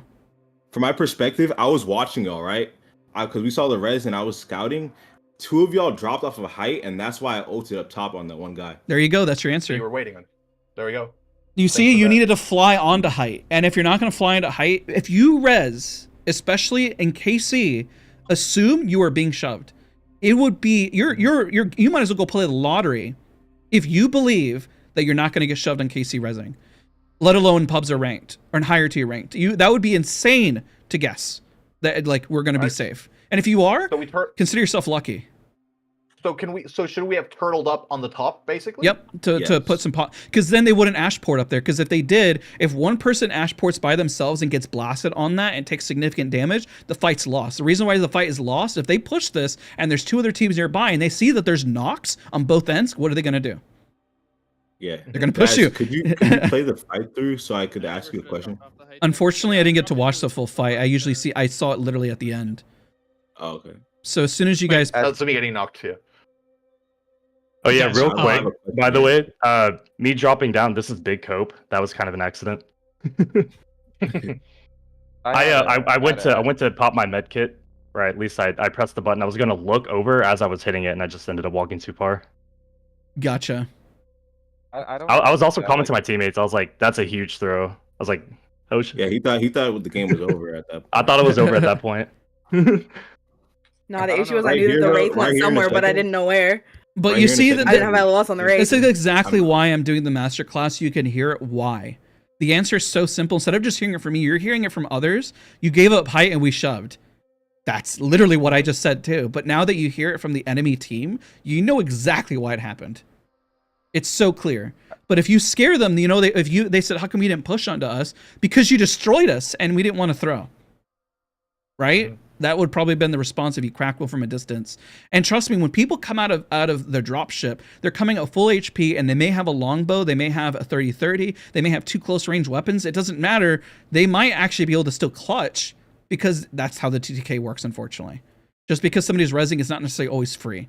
But people are going to run towards it because they assume there's going to be a mass fight that's going to break out. All right, so let's go. I'm not going to leak the code this time around, reminding myself. I'm gonna hop in. Let's go into the next round because I also want to be diligent with time. All right. Okay. Me, Demo, and Butters have to go for CCs. Okay, that's fine. Hosting. We'll bring some people in from chat. So whatever is missing, then we'll put the code in. Okay. Okay. All right. We'll see you guys. Dazs, I have a hopefully quick question, but I know it will benefit everyone. Yep. So like, how do we play differently from Stormpoint and King's Cannon since it's like a smaller map? Your timetable, it's harder to reset. Your timetable drops. If you think you have 10 seconds on Stormpoint, you probably have 5 on KC, and you need to fight for power positions. There's way less of them in KC. At least Stormpoint sometimes gives you time to find a power position. You're not going to find them as much in KC, and then based on your team and what resources you have. But let's say like it's just, gotcha. And then as you keep going up higher in rank, if you were in Masters lobbies versus Silver, it's the same concept. If you feel like in Silver people don't shove and it takes 35 seconds before somebody shoves, in Master lobbies, it's probably like 5 seconds. Your breathing room shrinks. And that's even worse in KC. I promise you in Master and like Pred lobbies, it feels like you have 1 second. Sometimes like, we just cleaned them up and there's a team on top of us, your timetable drops. It's literally how it works. Gotcha. Interesting. Okay. All right. Now, the interesting part, as all of you are getting notes, everyone's going to start playing a lot safer. So understand that this next one is, as everyone gets tips, apply that knowledge into your rounds and be smart, but be fast and efficient. All right. Let's hop into the next round. I have a quick question. Can we save questions afterwards? I promise you after the next round, I will sit in Discord and answer all your questions. Write them down. Don't forget them, okay? It's a common question I ask myself, so I won't forget it. Okay, cool. We're going to hop in. I promise you. Write it down. I'll sit down after stream and sit down with each and every one of you of all the additional questions you have, okay? All right, let's go ahead and bounce in. Sweet. Thank you so much. Boom, boom, boom, boom, boom, boom, boom, boom. All right, I'm pumping up. All right. Can you DM me the code? Or which code are we using? Because I'm not leaking it this time. I promise. Yeah, so I actually booted up the one that it was going to be, and somebody else was already in there from the league. That's hilarious. Well, 3 people had to dip, so it's not awful. Yeah, no, I switched to the one we used 2 games ago. Okay. I think I know which one that is. I'm being purposely kind of evasive. Okay, got it. I'm in that one now. There you Perfect. go. And then after a minute, we'll throw it into chat. And then I will do a vote, because I think how many hours are we into stream? Let's see here.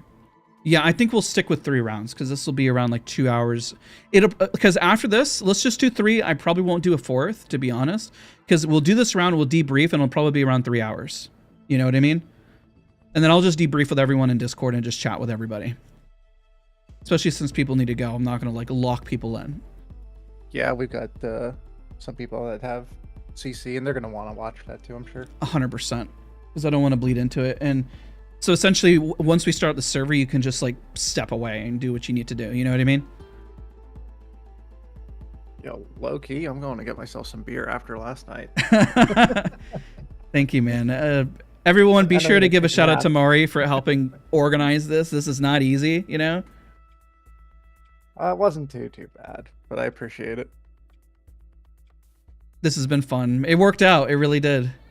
I like doing this stuff, and honestly, it reminds me of, it's kind of, you know they say like don't forget where you came from, right? Like this is how I got my start in esports, was doing this kind of freelance stuff. So I know the other group actually had to do CC too. Speaking of CC, yeah. Somebody said, why would they run away? That's crazy. It depends. Did they take significant damage, or do they know in the area there's another team that they clean up? That's why I say it feels like you're playing like a little B word, right? but you have to have the foresight to know what your team can and cannot clean up. And if your team can't clean up, that's a skill issue. Okay, it's straight up. That's if you can't clean it up fast enough and get in, that's a skill issue. If you can and you're hesitating, I ask the question why you're hesitating. Like if that team's just hovering and they said they're going to push, why wouldn't you push? And you say, well, we know there's another team nearby, then wait for the other team nearby. You have your answer. Most of the time, what we talk about, you already have the answer. Everyone's just kind of panicking, you know? You're not playing scared. You're just trying to be logical. It's KC.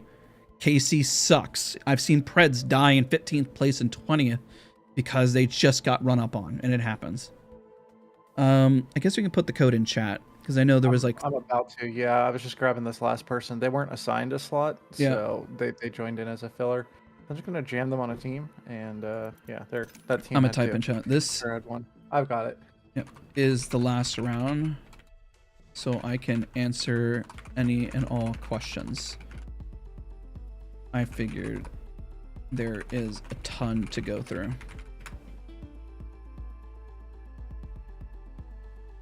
Because I was going to do a fourth, but at this point, if we've done every single map in rotation now, then it probably makes more.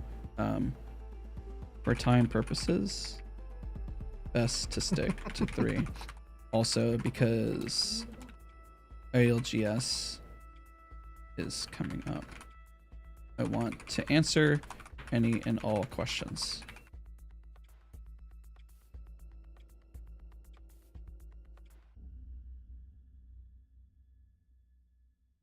All right, I just gotta remember to record. Also, yeah, shout out to EA Respawn for helping support the event. Awesome. Look at that, full server. All right. All right. We are good to go. Some people are gonna spectate. They move to observer. That's fine with me. It's not hurting anything. Yeah. We can draw a matrix in there too. Can you drag him into observer? Yeah. I'm gonna have to give a sec for the spinning. But why not? Let's let people watch and have some fun. Yeah. All right. Oh, this person dropped out of observer. Throw them back in and then just ready up. And if they want to back out, they back out. Yeah, it's on them. All right. Away we go. Let's do it. All right. I'm going to mute up. I'll be back. Yep, I'll be here. All right, this is the last round we're going to do. I know we want to do 4, but I really feel like everyone has a lot of questions, and we would have rotated through every single map.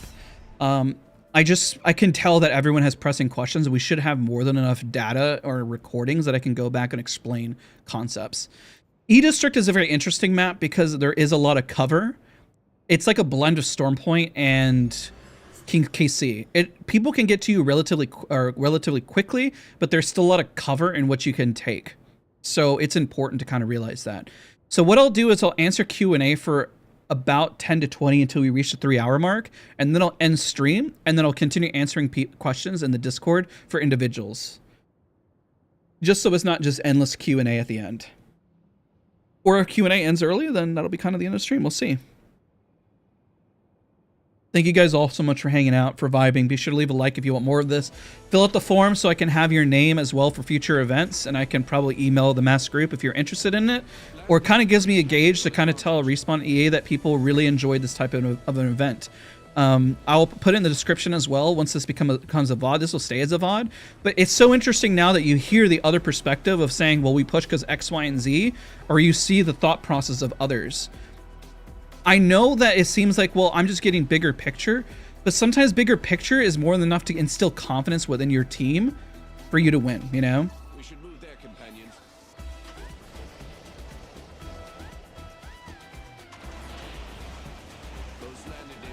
All right, we got a contest on here on the start. Contest?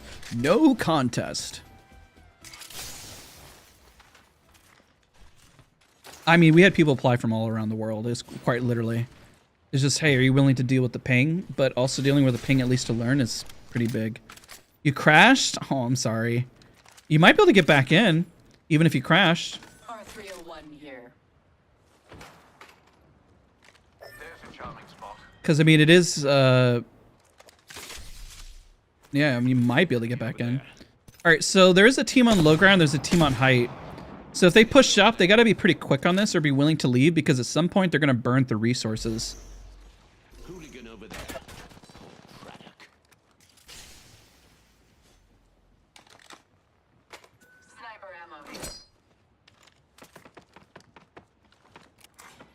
This is the early game that I... Ooh, those are really good cracks. There you go. That's a good push forward. Now, the other team is going to hear all of that, and they're going to move up behind. So, realistically, they might be able to just go for like 2 knocks and then reposition out. They also need to look what's around them. They should have already looked around and noticed that there's a team nearby. Nice. Now they posture up. Now somebody needs to take height. Oh, shoot. Did I hit record? No, I didn't. Okay. Well, I'll be able to talk about it afterwards. At least I'll remember what happened here in terms of cleanup. The biggest thing here was that they got early damage, and this is nice. Good, good. They're holding height. Very nice. Good, good, good. What rank? This server's full of people that are Diamond, Masters, and Silver, and Gold. Quite literally, it's a very mixed lobby. We did our best to randomize it, but teams are random every single time, so it really feels like you're watching like a real pub match or a ranked match for the most part. Sometimes ranked plays out the same way, to be honest. Yeah, because they held up top of there, they really managed to get this team to pretty much like hesitate, which is great.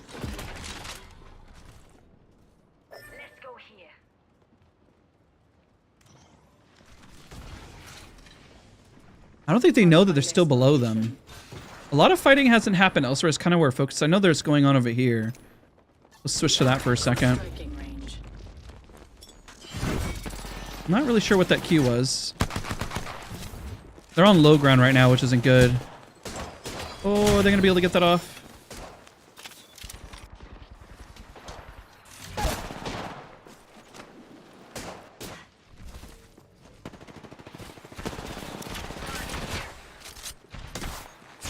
Oh, good try, good try. That's tough. I would say the biggest issue is that they fought from low ground instead of fighting for the height. They put themselves at a disadvantage before they even fought. Or they either had equal footing there. I'm going to ask the team, but they were at a disadvantage to begin with on the fight, and so it's kind of hard to win that.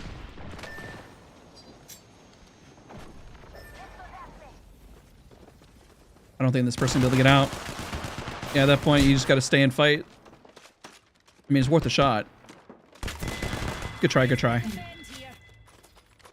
And I think there's another team that just rolled up on them. I mean, it's not a bad thing to keep fighting either, especially when you're getting resets. Like, this team is healthy. And they have height. Look at that. Smart. I mean, it seems like people are already listening in terms of thought process, which is good. I mean, the idea is that you go out into the wild afterwards, and then into the wild, and then you start applying this knowledge, and then IGLing your teammates or telling them what they need to do. And if they create an opening, I mean, hopefully they isolate somebody out and they can push. Now, they don't want to give up height until they find, like, a moment there. Anything else going on? Everyone's kind of rotating a little late. Nothing there, nothing there. Okay, I'm just making sure this is the next fight. I know we missed a little bit, so... a little bit of damage.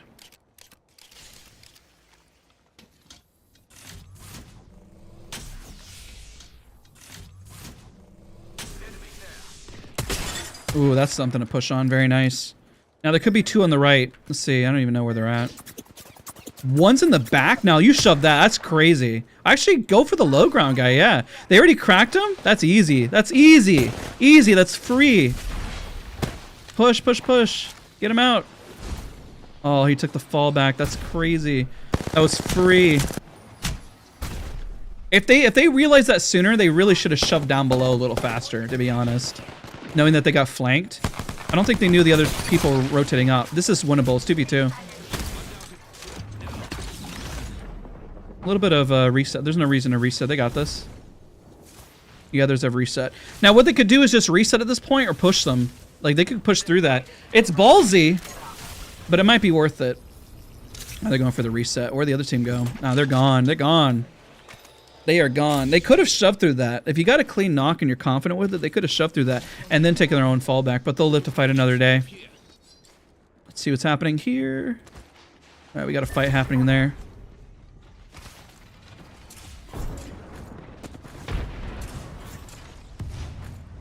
They're on the low ground right now, but if they get a good crack, they could essentially push forward. Nice burning damage. Valk at least can fly up to height. Oh, please. That's free. There's a lot of damage there. Scale on the right. I would say take height. It's a note for the Newcastle. You could have scaled on the right there, taken height. Going through buildings not bad for cover, but when you're trying to shove, you want pressure. They kind of lost pressure there. This fight's taking a long time. Let's see what's around. Yeah, they got this team nearby and this other team. At this point, this is where you start saying this fight's taking too long. We got to get out. At some point, it's like you got to get out. There's only so much you can do.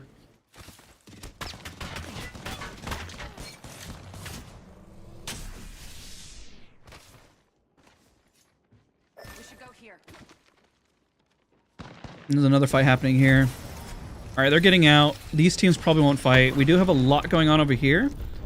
A lot of poking. You see how this happens? This happens a lot in E District. Because like I said, even though people are a little closer together, there's so much cover and so many buildings that things can really stall out. We have a stall out here, stall out here. We have a stall out here. There's only like one team in the center with another one running up, but everything else is pretty much stalled out. It is insane.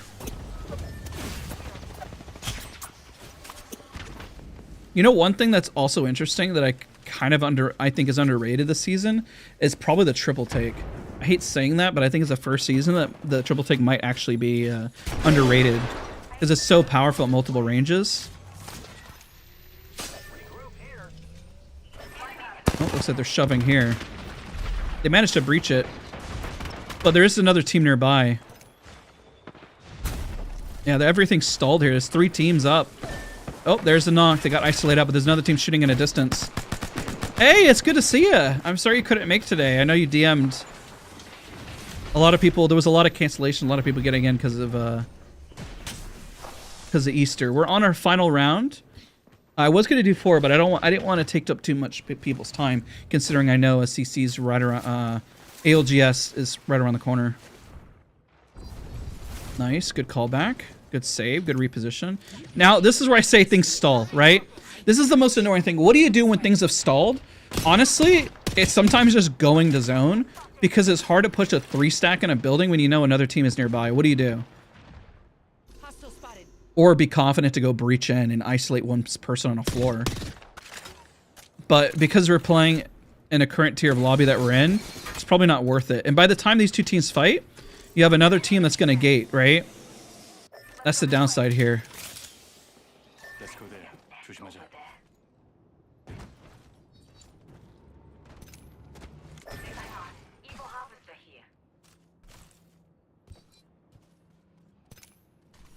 Another team rotating this way.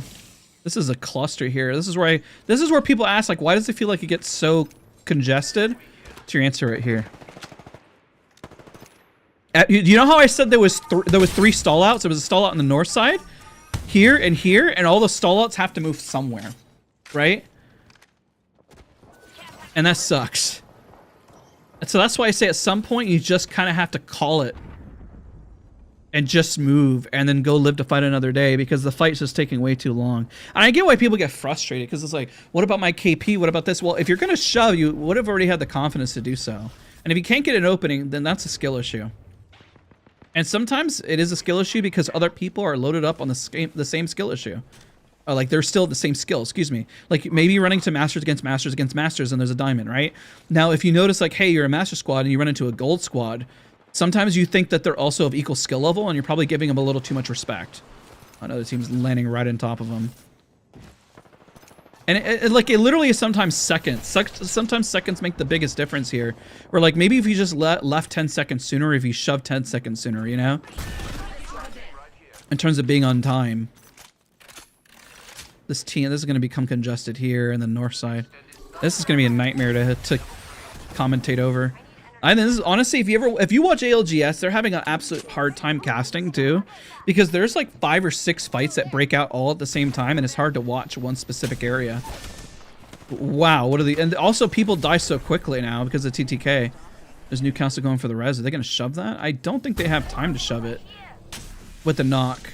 I think they're just going for the gate, but then of course they're rotating and they don't realize that. Guess what? There's another team about to rotate on top of them. Go watch ALGS and tell me that they're not having the hardest time trying to cast on who's doing what. This is a hard gate right here. At this point, you might as well just wait and gate it. The other team shouldn't be pushing outside the zone either. And they're giving up the space, but they're about to run into the other team over here. They're pretty much giving it to him so they don't get sandwiched, which is fair. But if they're going to move to the spot, they might as well have done it sooner. Yeah, this map, like I said, is because there's so much cover. There's so many buildings. Like honestly, a team could, like, it's not ideal. A team could play here, team could play here, team could play here, team could play here, team could play here, team could play here, team could play here. There's a lot of places teams can play that's technically safe, even if it might not be the best ideal position for later. But also, people don't want to leave their spots. They're going to try for it. There's a port up. Oh. And that's where you have the fallback. Hopefully they're able to use the fallback if they set one up. Probably shouldn't have pushed it, but you know what? I applaud them for going for it. They went for it. At least they tried. Now they just got to be able to reset. And that's where I recommend if you're playing zone, if you're an altar, if you have a fallback, the fallback would have been great to have in a building. Because then you can tether, right? If it's too far away, then what are you going to do? And they're trying to crawl back to them as we speak.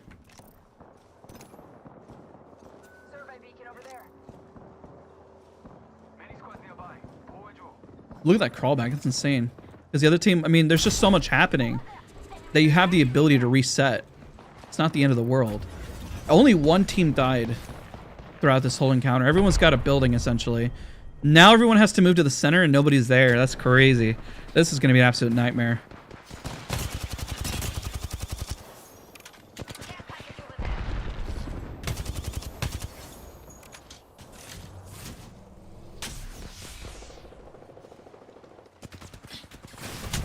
Oh, I saw that rotation. They tried.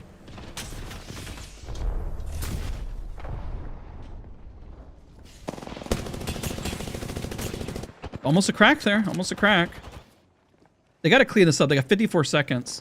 Honestly, based on that damage, they probably should have started moving. That's free. That's free. Oh, that's unfortunate. That person is caught out so badly that should have been free.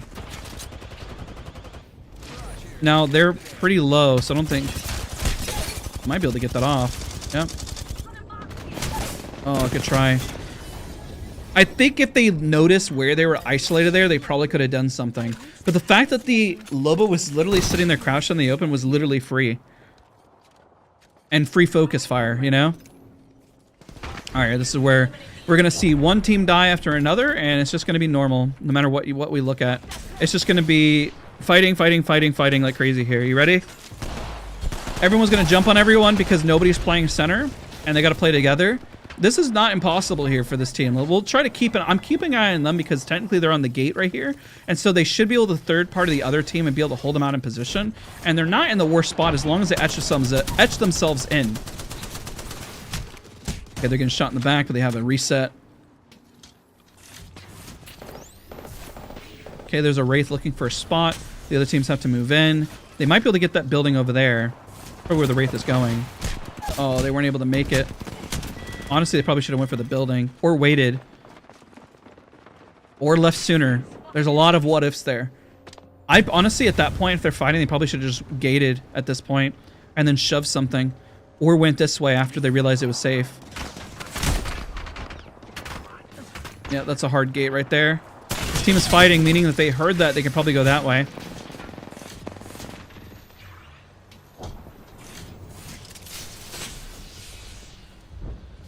Managed to stall out with Watson. Very nice.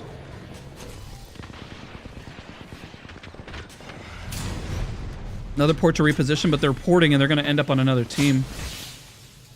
They just res. That's crazy.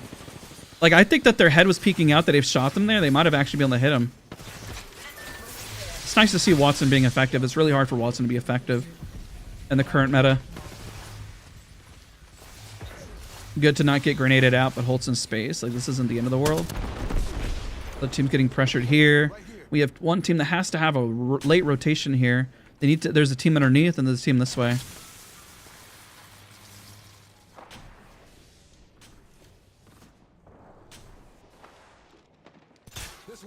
This team has a. I mean, they're going to get shoved out. It's really hard to predict who's going to win at this point because nobody's actually really holding center because the center spot is not really ideal. True Womp has a pretty good chance if they can get this team out and they can occupy this space. They need them out, though.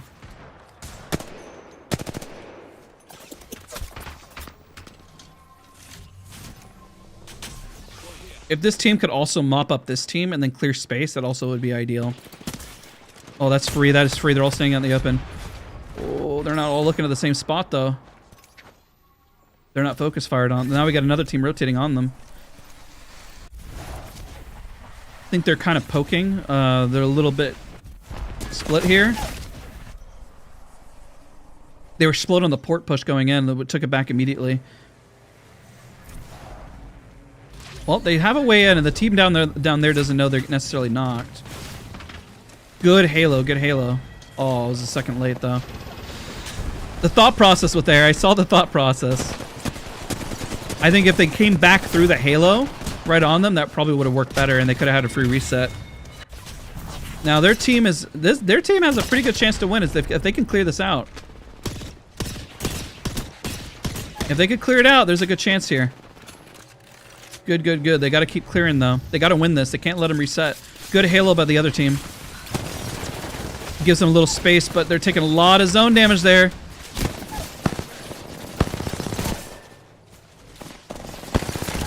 Oh my gosh, it's really close. Nice. Now pick up in the... Oh, they're getting rushed. The Halo really stalled them out. It caused the fight to take too long. They needed to kind of just get in there as fast as possible at that point. Because they knew even if they didn't, then it was kind of over. They took the fight when they needed to. They just, if they all shoved the Halo as hard as humanly possible and literally got right in their face and cleaned that up, it would have been better. Ash dashing out took so much damage as well to get right back into that Halo. And that caused a little bit of delay. But if they went like right on top of them, quite literally, I think they could have had a pretty fair shot. All right, let's go debrief with them. Stop the recording. Let's hop in. All right, we'll make this the last round, Mari. I'm just going to debrief with them, but we're good to go. For sure. Thank you, man. Yeah, I appreciate you. Yeah, yeah. All right, I'm going to share my screen. And then I'm going to change the other screen. The stream, and then I'm going to pull up the VOD. I forgot to record the first few seconds of it. But it's okay. Oh shit, that's us. I missed the first crack here, is all I missed at the very beginning. This team had some really good damage, and they shoved on it. I want to commend Team Womp for constantly holding height and then posturing up against teams. I could tell, like, you guys... What's that? I was really hoping you were going to miss this part. Oh, no, I did get everything. I think I missed, like, at least some of the damage. Like, it wasn't a lot. How do we get a red curt? We took my fights. So it was... It's Bando Commando. Hello. Heyo. All of you guys started taking more notes, and I could see as the lobby started improving with the thought process. This is why it's like, okay, I can teach all of you guys all at once, but then you got to apply that logic when you go out in the wild, because then the lobby starts improving on their own. You know what I mean? And then it kind of becomes redundant if everyone starts taking the same notes. Then the lobby pacing starts to slow down, you know, because everyone starts thinking. Pacing is definitely a bit more slow here. What's that? I said the lobby pacing was definitely a bit more slow here. I noticed that. Yeah, because everyone started thinking about the fights that they were taking, you know, so that's the hard part of it, as if you coach a MasterClass. I also said as well, E-District has a lot of positioning of where you can play safe. It's a plus side and downside of here.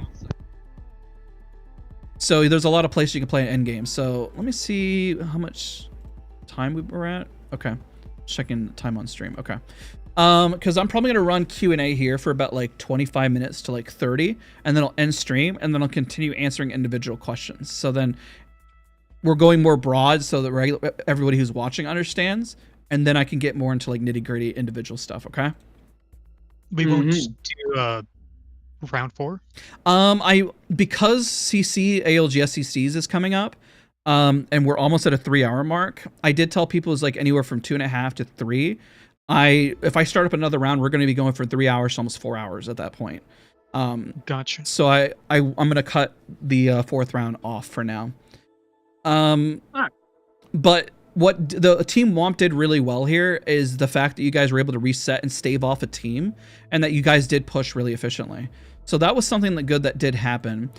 For Team 4 here, one of the biggest issues that happened is that you guys lost your height and they started looking down at you.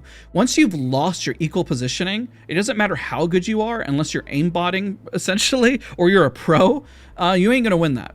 Straight up, like you are just at a disadvantage. Like when this happens, let me see, I want to say watched. Okay, ready? So once you slide down and you give up your high ground, and I noticed that there was hesitation here from Robo, if they have height, you're just gonna lose. All right, you have to contest them into their height, or you need to reposition altogether and say we've lost this. Or they peek and you say, oh my god, I destroyed them for 140 damage, and then guess what you're gonna do? You're gonna take their height anyways.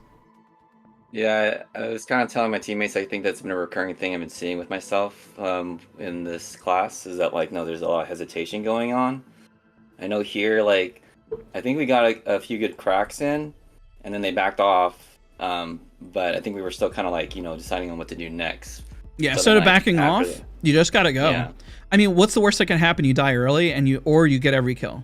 But here, so we got like, yeah. No, go ahead, Dez. What happens here? Let's say you kind of do halfsies, then somebody is just gonna have to go get banner and res, or you each get a kill on both ends, and it's not clean. It's better to give you the answer either is you get a nice clean fight and then you res, quote unquote clean, because ideally a clean fight would be nobody gets knocked, or you just lose and you go fight another day.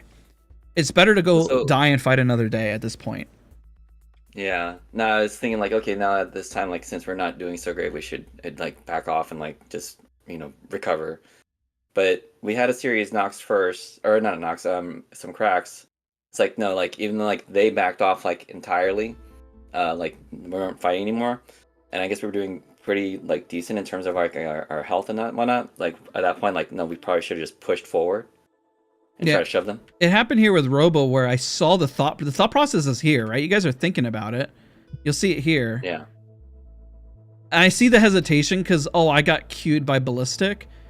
But if you get the crack, and then you don't give, and you're giving up height, and then you're shooting anyways, you kind of already lost the fight.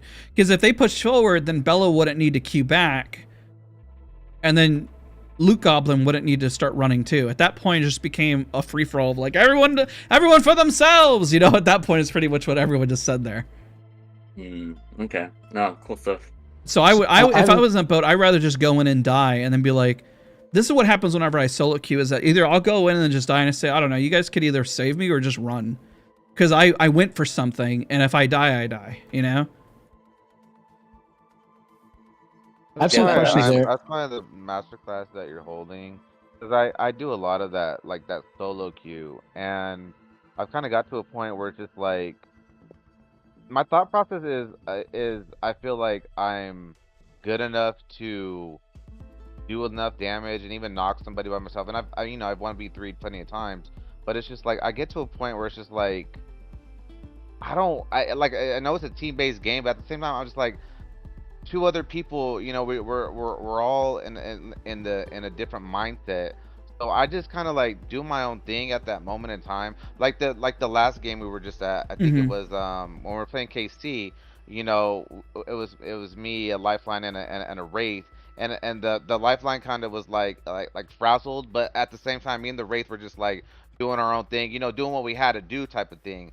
So basically what my point is, like, is that thought process like okay? Like you said, like, it's okay to just go in there like super cocky, like I am him, because you know we walked out of there, being the wraith were able to clutch it up in that little area by capacitors, that little like mountaintop area where there's that one res and that little tiny building on top of the mountain heading, I think it's like north. So you know when the ring was pushing in, so you know, is it okay to pretty much have that confidence to be like, I'm him, but if you die type of shit? Because sometimes I beat myself up, like, you know, then I'll be like, well, was that the right thing? Was that not the right thing? You know, was there something else different? You know, well, it's a good question. So let me break that. Fight myself at the same time. Yeah, let me break that down. So essentially, yes, if a team realizes that you're confident, the other team is going to feel that, right? Now, you are entry. If you're playing Wraith or you're playing, let's say, Pathfinder or somebody, most of the time you are going to have to be entry. You could be flex, but it's much easier if somebody goes in and just completely throws, because guess what? At least support knows to back up and reposition and get your banner. And if you, at least it expedites the process of you going down and not being him in that scenario, because your role is to go isolate. Now, if you went in and you got shot by 2 people, you made a fatal error. You need to go in and make sure it was a 1v1 or that you're able to figure out an opening, right? That's the job of entry, to isolate somebody out. So if we go back to round 1, when I say, hey, there was a 2v1 over here, or somebody was able to isolate something out, that's where you want to be. That's what you want to do, right? But if nobody's playing entry, then guess what? It stalls out. And it stalls out. Remember, I told you 30 seconds, even in silver lobby, means that somebody's going to run up. So if you spend that amount of time, then you're going to run into worse problems. I much rather have somebody go in and just die for free. And then, okay, well, I know my job is just to get out. Right? Yeah, definitely. Because at least, you know what the lifelines say? Why'd you push that? Well, I thought I had an angle, and it's like, well, okay, well, at least you tried. I mean, nobody is intentionally just trying to go in and just die, right? Definitely. So, I mean, I never get mad if somebody goes in, because what if they went in and they start clutching? I've seen it happen. I'm like, oh my God, nice. And I start shoving, right? Right. Yeah. Yeah. There's been times like that too. Yeah. Correct. And that happens, but like at some point, at least self-reflect and answer the self this way. If you went in and it was a clean 1v, well, let's say you got a crack or you hit him for 40, then you went in and then you still lost, you just whiffed. It is what it is. You're like, that was a great opening. I should have won that. That was so easy. But if you went in and 3 people were looking at you, man, you screwed up. And then you could say, I thought there was one in there, you know? Yeah, well, that's what it was like, a big cluster in that little tiny building. Like there was squad after squad. I mean, it was just like one of those things where I guess me and the Wraith were zoned in, and on our life, because I was Ash, so our lifeline was kind of frazzled. And I've had teammates like that are kind of frazzled, but I mean, like I said, we clutched it up. We were able to play our parts. You know, we held the door down so they don't come in. You know, because we knew that more squads were going to come in at that point. You know. Yeah. And then once we were done cleaning it up, we were able to res our lifeline and stuff like that. So I just wanted to be like, at the same time, it's like I want to make sure that it's okay to do that because I'm entry fragger. You know. Yeah, it's your job. But at the same time, yeah, exactly. So it's like, but sometimes, you know, it's just I feel like I have to. I guess I beat down on myself sometimes too. Or it's just like, or sometimes I listen to the negativity. So I have to learn to just block that out because it's like, you ever played Marvel Rivals? I'm at a standard. You ever play Marvel Rivals? Anybody here play Marvel Rivals? Yeah. So if your tank doesn't occupy space and move forward, why are they on tank? If your Spider-Man doesn't run to the back line and start diving, why are you on Spider-Man? Right? It's the same thing here. If you're on Wraith or Horizon or Ash and you are not swinging the living heck out of something, why are you on those characters? It's just straight up, that's the answer. Like the last, and now it could be the opposite. Now, if I have a Watson shoving before I am, then that means we can just play aggressively. It means that your team is playing aggro. But it does concern me whenever I see a Watson overextending first and winning the fight. Then why do we have a Wraith? You know, like, what are we doing? You know, that doesn't make any sense. Like, how is the lifeline going in first and dying? Question, where's our Horizon? Where's our Ash? Like, 20% of people play Ash. Where is the Ash? Like, I question that heavily at that point. Like, what are we doing? You know? Now, if I have a question on that. Sorry. Go ahead. I have a question on that first fight we were just breaking down. I'm Luke Goblin. I was the Ash on that fight on the low ground team. So I got flanked and had to drop down below inside the building to hit a bat. And I see my team moving backwards onto low ground. Yeah, you run. That's it. They already gave you info. You just run. Well, because my thought was to hit the zip, try and get high ground again. That's a 3v1. 3v1. It's too late. It's too late. No, okay. It's too late. It's a lost cause at that point. If your teammates are cracked and 2 of them are running, they hear a zip and they have information on you, right? They're just gonna destroy you. That's as simple as that. There is no recovery at that point. If you have 2 people on the roof that just gave up height after you dropped and you're cracked, a smart team, if they are pred or even if they just have general game sense, is gonna say everything's free at this point.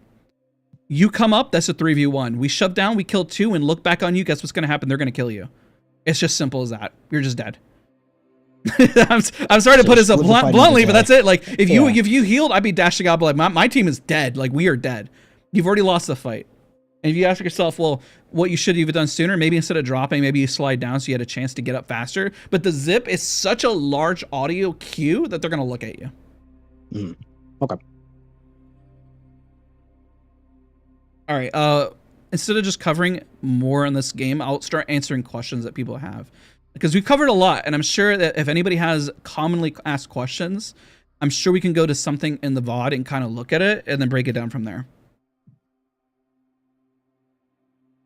I don't One think you. question from us is it, or we're Team Womp, is it better to overcom or undercom? If you are calming so much information that your team is overwhelmed, then too much information can be a bad thing.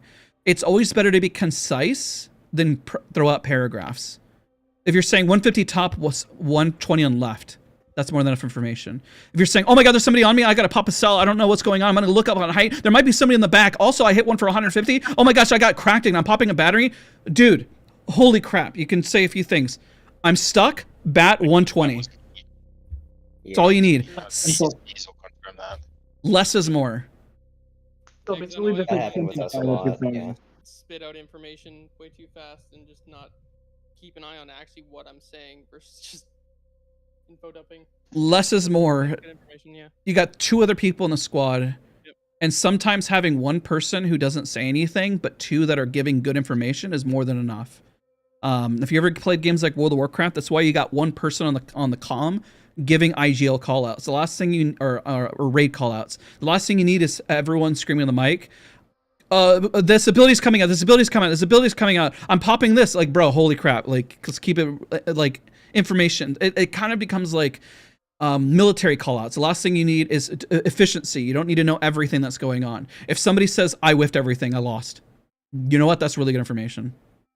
You know, instead of saying, like in our original fight, after we dropped down onto the bottom of Edam there, like I was trying to just clean up the fight down there, but I had just completely lost the guy, so that's why we just eventually just all ported back. Because I'm like, I tried to fight them because I got the one guy down, but at that point I'm like, okay, I can't even find them, and I, based on everything that I'd heard, I didn't know where they were going after they were going down. Bees had gotten knocked, so I told him to go back to the fullback so that we could raise and reposition. the worst thing that can happen is where people start commenting on the mic that they're frustrated, like, oh my God, dude, this guy, oh man, I can't believe this happened. Guess what? You're cluttering comms. Like, nobody needs to hear you complain about why something happened. Now you can get excited and start saying, oh my God, I'm blanking these dudes, I'm blanking these dudes, and then you start pushing. Sure, okay, like that's a calm because you're excited. There's passion behind it. But if you ever notice when pros talk, it's usually very laid back. But also, if you're watching people that are content creators that have been playing a long time, you'll know when they need to buckle up and calm.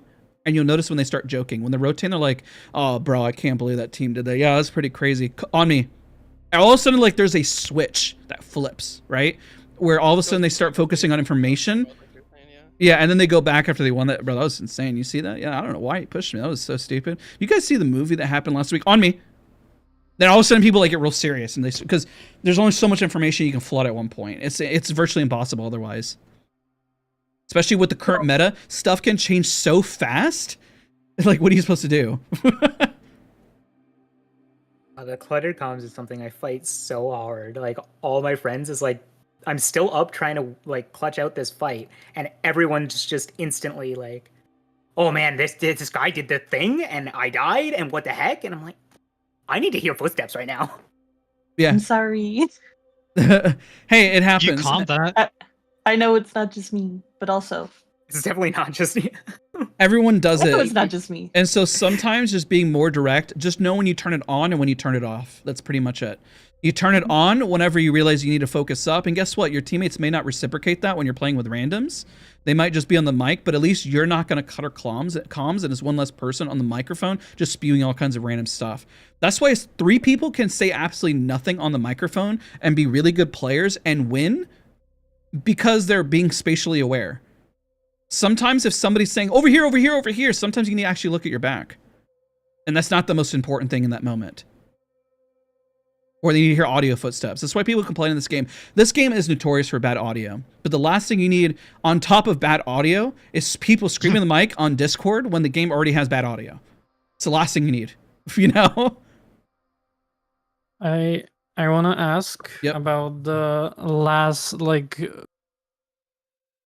when 4 teams or 5 teams were already. We were under the bridge. Okay, I'm looking at it. This spot right here, right? Yeah, the team 13. So we were like unsure where to go because there were a lot of teams around us. At this point in the map, did I get the spot right? Yeah. Okay. Yeah, pretty much. Okay, so which team are you at this point? I'm Mochi there. I'm the here. The orange one. You clear your back. At this point, you need to figure out which team is weaker for you to clear your back. And if you can't clear your back, then you have to move forward and hold a spot. And if you don't have a legend that can clear your back, then you must be a fighting team. If you're a fighting team, this should have happened beforehand, right? If you clear this back, then you have more space to occupy here. Or if you clear this back, at least you have your spot over here. If you can't do either, then you need to be either Catalyst, Watson, Caustic, something to hold the center and wait for the other two teams to fight. Now, what team? Who was on your team? What team legends did you have? Ballistic. I don't fully remember. I think Ballistic, Liveline, and. Okay, so that's more than enough information for me, even 2 out of the 3. Because if you didn't have a Watson, let's say, for example, if you push this and you get a crack on this side, you got to identify which one is the weaker team that you can get out. If this team is held up and they're really hard to kill, that's the stronger team. It takes too long. If this team is more spread out, which they already are on the map, and let's say you were to eliminate this person, then you run up on it, you push, and then you halo and then move forward. Or you move forward and then halo to occupy space. Right? But it has to be done quickly. But if you realize that out of the group you are the weaker team, then I'm sorry, you got no choice but to kind of inch forward, and you're probably going to lose. Because it's pretty clear if you're the better team or not in that scenario.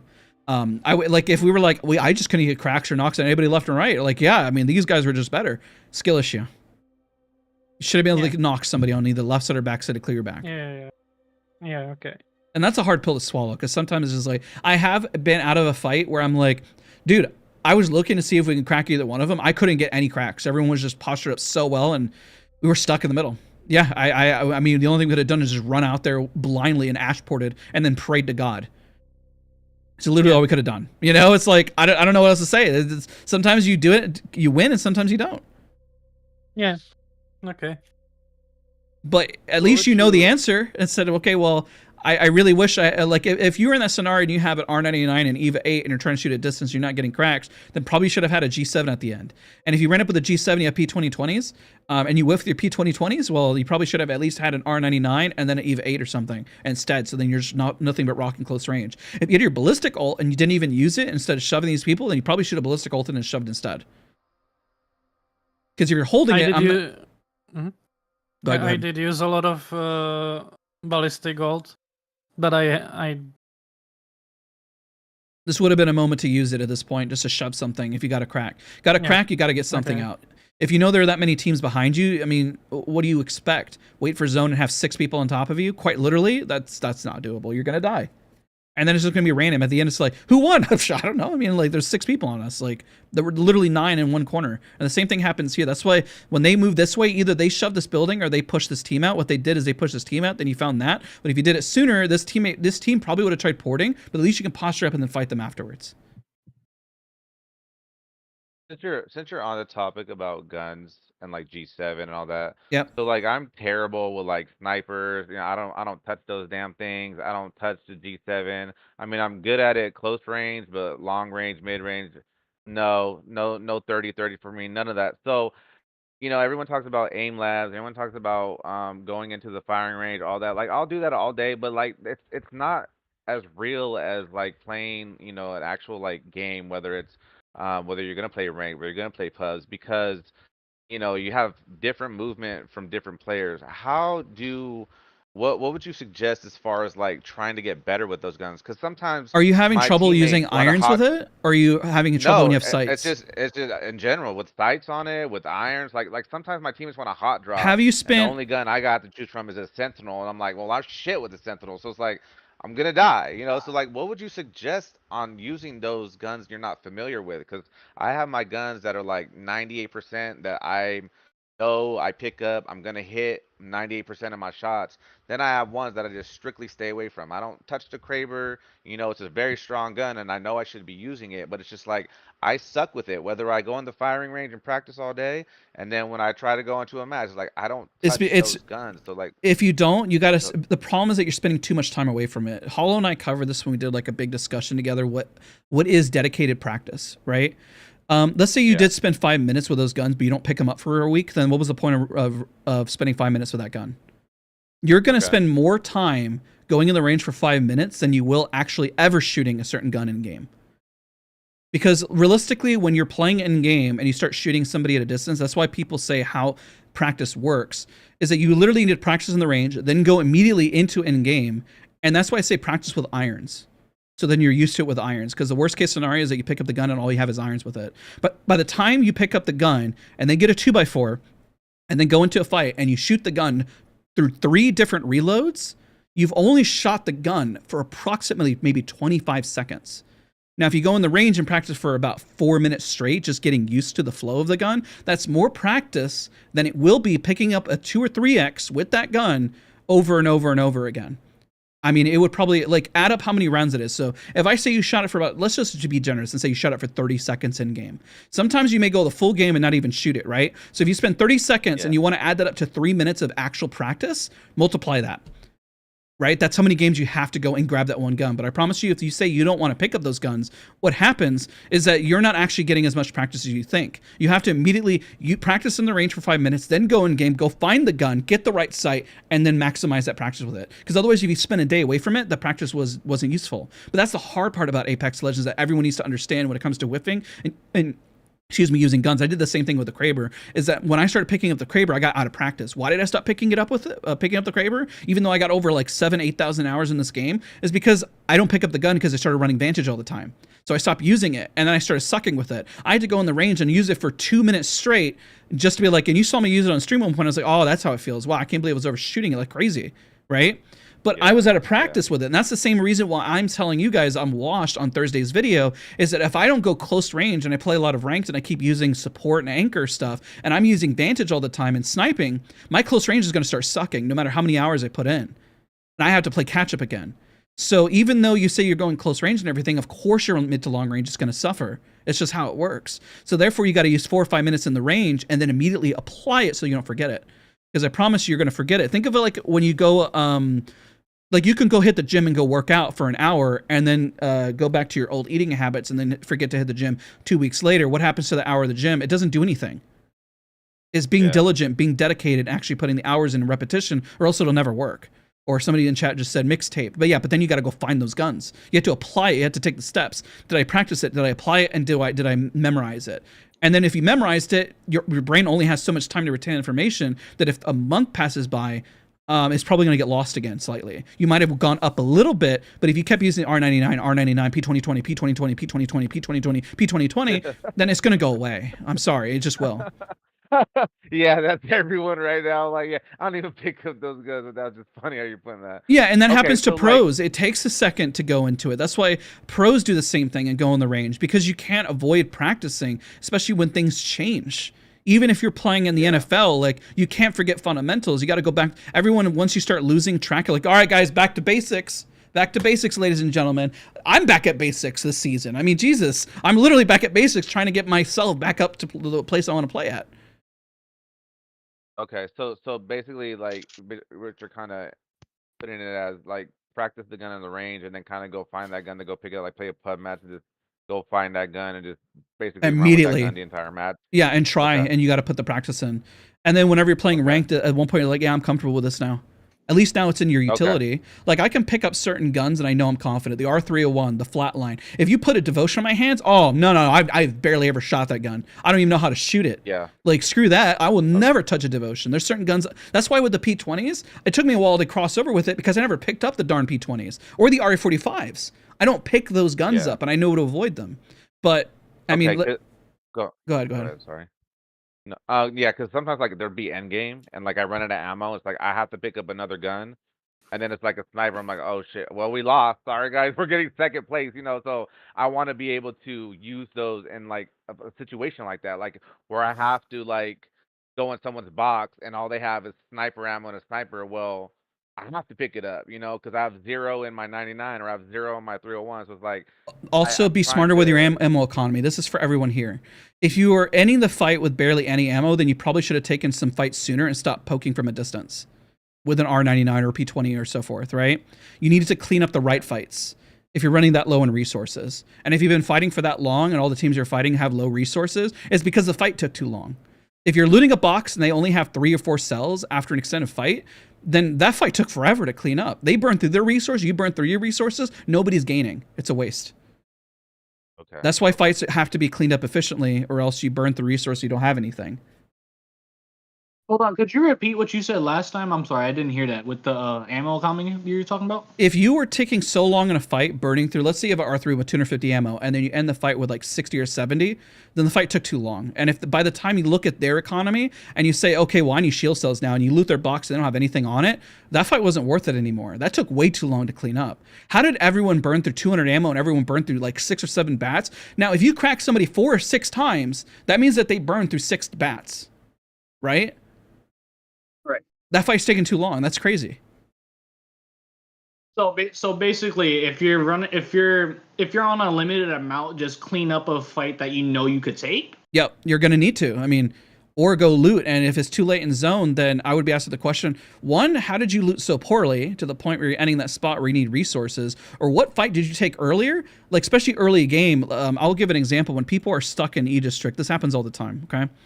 Like right here, there's like 3 teams here, 3 teams here, and there's 3 teams here. If you're stuck here and you're burning through like 4 or 5 batteries and nobody's fighting, why aren't you rotating so then you save your resources? Or why are you not running more ammo efficient guns? If you're running, let's say R301, or let's say you're running a flatline and P2020s, but you burned through all your flatline ammo and you only had 2 stacks of P2020 and you're rotating, now you don't have any mid to long range, that's your fault. Why didn't you not clean up the fight, or why are you whiffing so hard, and what's going on? Why are you burning through it so quick? Or run a legend where you can. Let's say you're running low, but then you can be a lot more generous spraying. I mean, when I kill somebody and they have 500 light ammo, I 100% question, how come you didn't shoot anything? What are you doing? Right? I got a question about early game. I run 2 light guns. Yeah, question, go ahead. About early game. So we were team 7, and so I forget which guy we kind of dedicated a little bit more towards IGL, but he landed where he was like more comfortable with. Yep. So I forget exactly, it was right by Neon. But anyway, so we landed like near a building. And so with this game having so many buildings, like especially on this map early on, my question is like, it's hard to kind of figure out where teams are ending up on more populated building parts of the map. Is there any way that you can go back like early game to like team 7 and kind of figure out what we did wrong in terms of the fight that we had early? It's so easy actually to predict where you think that it's going to pull and where end game is at, because of power positions, right?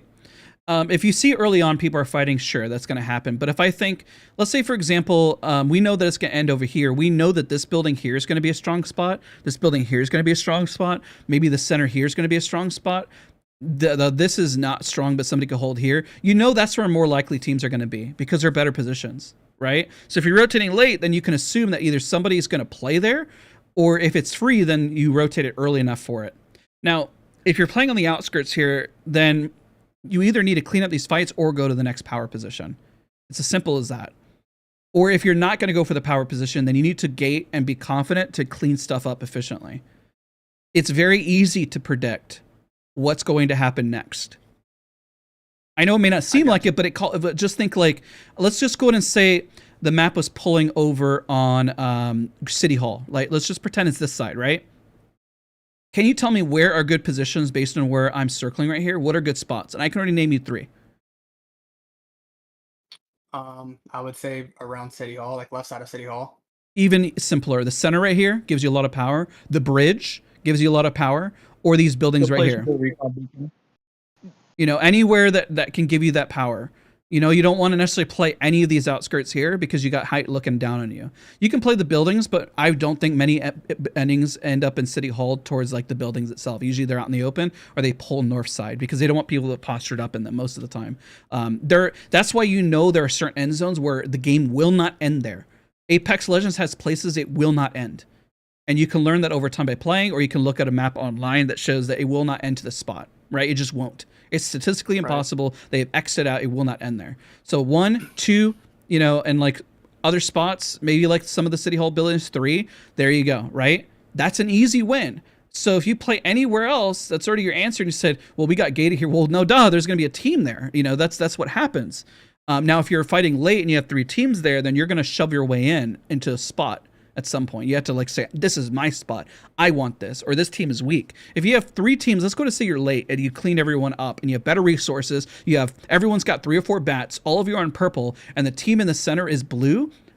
Go look from the first storm point map, right? If that team is on 2 blues and a purple, but all of you are purple, all of you have resources and you have your ults, and you see, okay, 1, 2, and then we'll throw a team over here. If the team in the center is all blue and you're all purple, and you can crack them quickly and shove forward, that's an easy win, right? Now, if you give them respect and start saying, oh, they're kind of in a good spot. Well, yeah, they are, but are you going to take it from them? If you're not going to take it from them, are you going to posture up near them? I got you. So but what I'm saying is that's like ring pool macro, correct? Yeah. What I'm trying to figure out though is like on an early game, like micro level, like you playing with your team, like once you've landed, like the micro of taking like gunfights early on where it's like kind of more scattered. Like I said, we were team 7 and I'm just trying to figure out what we did wrong or like what I could potentially do or us as a team could do better to, I guess, not get so like it was very like scattered, like it wasn't coordinated well. It was just like the only thing you can do at the start is isolate people out from other teams. Everyone's still looting and everyone needs to get loot. The minute that this happens, what you see on screen where 3 here, 3 here, 3 here, it's too late. People are stationed up and they have their loot and people are burning through resources. You either need to catch somebody out early and clutch something or you need to move. It's too late. When people are scattered early on and you feel people are scattered because they're looting, other people are scattered because they're looting. It's time to start cutting off their looting pattern and start gathering as much resources as you can. If you get caught out and you die, well, then you needed to loot faster or you need to know where people landed. That's also an important note. I didn't say this at all. When you're landing, you should already know who landed where and why. So Electrodam team landed up top and there was a team. I assume Brando Commando knew that there was a team on low ground. And his team, because that's the name I see right here. Yep. Yeah, so you knew they were there. There was a 3rd team nearby, and the team who was across the way that we were immediately going to try and push into. There you go. That's your answer. Once we got the entry. But you know where they're at as you're landing. That first landing spot, usually what I start calling, I start saying 2 on the north, 2 here, 2 here, 2 here, 2 here. What does that tell me? Everyone's contested, we're isolated. Now, if there was a solo team, and then we had 4 on us, guess what's going to happen? We are going to get third party so hard, we are screwed. We need to leave. Right? That's just the answer. So knowing that's your answer. Where are people landing beforehand? And then before people are postured up, can we catch somebody out on a loot rotation or occupy as much space as you can to loot as much as possible? Now, if you land and you're only splitting 3 or 4 different bins together and they occupy half the map, you're kind of screwed because guess what they're going to do? I saw all 3 of them land by themselves over on the bins. There's not enough loot there. We all got guns. Let's go kill them. That's what happens. So it's good to spread out, to be a little discombobulated because you have angles, but also if you're going to play together afterwards, make sure you isolate them out and know where they're going to be. You get the knowledge beforehand. This is why in CC, they have everyone land in their own specific spot because everyone knows where they're landing, where the rotation is, and nobody's contesting for loot. It removes some of that random number generation, essentially, right? Let me see what time we're at on stream. Okay, so we got 3 minutes left. So what I'm going to do is I'm going to wrap up the stream portion. I'll have one more class question, and then I will sit in Discord with you guys, and we'll continue chatting. So if there's one last commonly asked question that you can leave with chat, or even thoughts of what you learned, relay it over to chat right now. So maybe it'll help somebody what you learned today. I have a quick. Just what we learned. Yeah, and then you can ask individual questions. So we'll kind of go down. Okay. I'll ask through the list. I'll go through on Discord so you can see it. So I'm gonna ask, give like even one like quick sentence or one note that you learned. I'll go down the list, and so we'll give like maybe 5 to 10 minutes so everyone can step away of what they learned. So then that can be relayed over to chat. That's an idea I just came up with. So AA, what did you learn today? And you can say nothing. It's okay if you learned nothing. I learned a lot. I think one of the biggest things that's a trend is teams breaking off into their own 1v1s. And so just kind of the importance of like playing on top of your team. Andy, you're up next. I felt like the biggest difference for me was like having an IGL and having like good comms helped a ton because we knew what to do and we could get out of really like bad positions. In fact, in that last game, we actually got off some really bad positions and we actually ended up winning. So I couldn't believe that. To be There you go. honest. That's a good the one. comms helped a ton. Anonymous. Honestly, time pacing and keeping your eye on the minimap and ring. Good. Aria. Having more patience and watching my positioning more and being like pacing myself. Atlas. All right, Augustus. You don't have to speak if you want to. I'm not forcing you. So. Hey, yeah, no, I would say that the biggest thing as a takeaway for me is that I need to maintain more cognitive, awareness of like, the rotation of like the teams outside of mine. So like watching where the other teams land and knowing, oh, hey, we are going to be rotating directly into someone here. We need to be ready to fight. Bella. Just the drastic pacing changes from map to map. Psycho.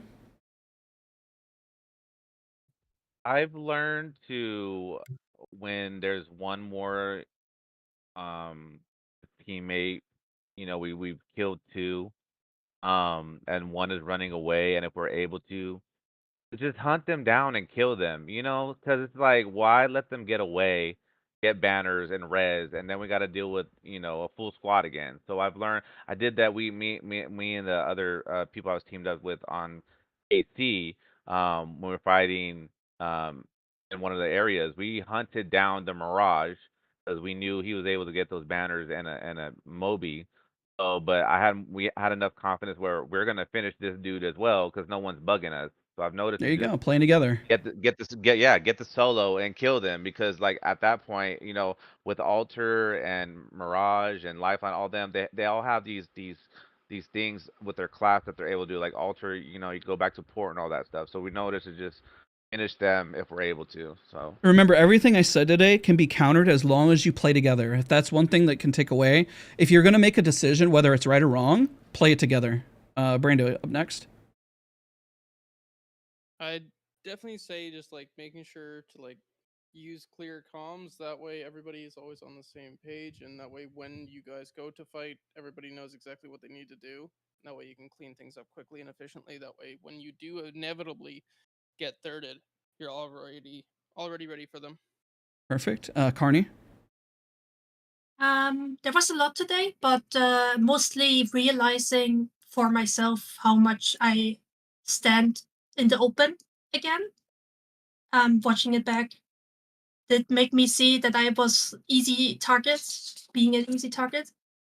And being a little bit more aware of our rotations going into zone. Perfect. And playing together, technically, is also a lot I learned today. Kat. Next up, Krangata. I would say, like, look at your own faults before you start blaming someone else. Good. Daddy Roo. Definitely say sticking with my team more and just having the awareness of when it's really time to fight. Everyone is cute. Oh, sorry, I didn't mean to cut you off. Sorry. I think my mistake is I'm used to playing solo, so I wasn't keeping track of the team, and then I wasn't able to alter my playstyle well enough to play around the team. So I just need to understand my teammates better, I think. Firefall. Sorry, what are we doing? I just got back. No, just giving what you learned today. I'm trying to relay, because I know there are a lot of people that weren't able to participate, just one thing that you learned. So then essentially it's like a bunch of tips thrown at tons of people. It's like free advice of what you learned. Better ring rotations. Definitely. Yeah. Next up, Homelander. Next up, Scrap. Oh, go ahead. Sorry. Oh, sorry. Go ahead. I say I learned that it's best to reposition rather than, I guess, go all in. Because you said earlier in the first round that sometimes playing like a little blank is better because you survive, and that's how you get more kills, to play the I guess the zone, and so let the other teams come to you rather than getting too overzealous and dying. Yep, and I'll add more to that. Know your limits. Know where your limit is, and sometimes your limit is a skill issue, and that's okay. Find that limit and then play around it until you go practice more. Scraps? Yeah. Mine was a little bit more Kings Canyon specific, and just to piggyback off of what you said about team limitations, really just being selective with what fights you want, especially something like King Canyon, which is just very compact. So, you know, maybe if you do get a knock that's a little bit further away, it might not be the best move to rush in there and try and wipe that team, because you're just going to get instantly thirded. So holding positioning and being selective with your fights. Perfect. Ina? You're like not tunnel visioning on a team when you're fighting, and actually like making sure there's no like other teams looking to just come insta third you and just throw the game. True. Jur? Feels so simple and like obvious, but like knowing your role, like since I play like Wraith Bangalore, I need to be like the first in the engagement, and also like just take fights. Losing's not that big of a deal. There's always a next round, always and that's the way you learn. But I guess that's what I learned today. Gyro? Gyro? Or if I mispronounced your name. Tyro. I think it's just mostly just looking around your surroundings, making sure you know what teams are around you, and to know your escape route. That's a good one, yeah. Jet?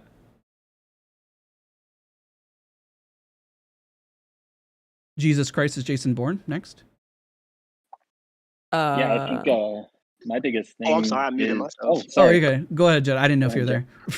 Oh, my bad. I was gonna say one thing that I learned pretty much that I playing too passively, and since I play solo a lot, is learning how to get more game sense to clutch up with my teammates. Good. Back to Jason Bourne. Yeah, I think being decisive and having intention behind your decisions in game. Because if you just sit around, play passively, and you don't make a decision for yourself or for your team, then you're gonna fail at whatever you do. Awesome. Lobster? I would say for me, it's finding a position. Like even when you're out of zone, you have to rotate in. Just finding that position instead of just floating around. Taking that what you call like the high priority position, just finding that and getting to it and staying there. Nero? For me, it will be like thinking ahead. Like, what do we gain from pushing this, or what do we not gain if we don't push this? It's a really good one. Also, thinking ahead is like thinking about like if we win this fight, how many teams are around that can push this? Yep. Very good. That's a really good one. Scalping? All right, Syntax? I learned more about TTK around different maps. So, for example, like, damn, I don't really know how to explain it. Different areas of maps have certain time reactions. So, for example, bringing it back to like Kings Canyon, where it's a more tighter map, and decisions that you need to make are more impactful instead of you doing nothing and then just getting wiped out. So that's definitely something I've learned and will take into consideration. It's a good one. Slimeball? Kind of what someone said earlier about like knowing your role. I oftentimes fail because like I love playing like support legends, but then I'll like push too hard like I'm an assault or a skirmisher when my play should be by my teammates. So I'm getting better at that for sure. Yep. Smite? I kind of learned about like the same thing, like know your role, like who to push first, who should like be back as support, kind of, and also like your positioning on the map means a lot. That's a good one. I want to add to that. It's really good to knock the lifeline first. out of anybody in the team. If you're going to focus fire somebody, the best thing you can do is get the support out. If you're trying to isolate somebody out, because sometimes isolating out I don't know, let's say for example, you kill the Ashe. Well, that's great, but if they're in a position and the lifeline reses them, then they just got a free reset. If you get the lifeline out, that's a free push. Like, they got nothing. They're screwed. Unless the Ashe comes over, ports them further back, and then reses. It's something to consider, because the worst thing that can happen to the team is their lifeline or support goes down because they don't have a reset anymore. All right, next. Where did I leave off? Soxy, right? Yeah. Yep. I'll just learn, play with your team and always be conscious of who's pushing you, who's coming from what side. It's a good one. Sparked? I think for me, a lot of it was just the being able to like come different options and ways to advance rather than just saying like, this is an option, let's do that and just make a mistake that way. Yep. It opens up the pathways when you've auto review, so you know that didn't work. The boo?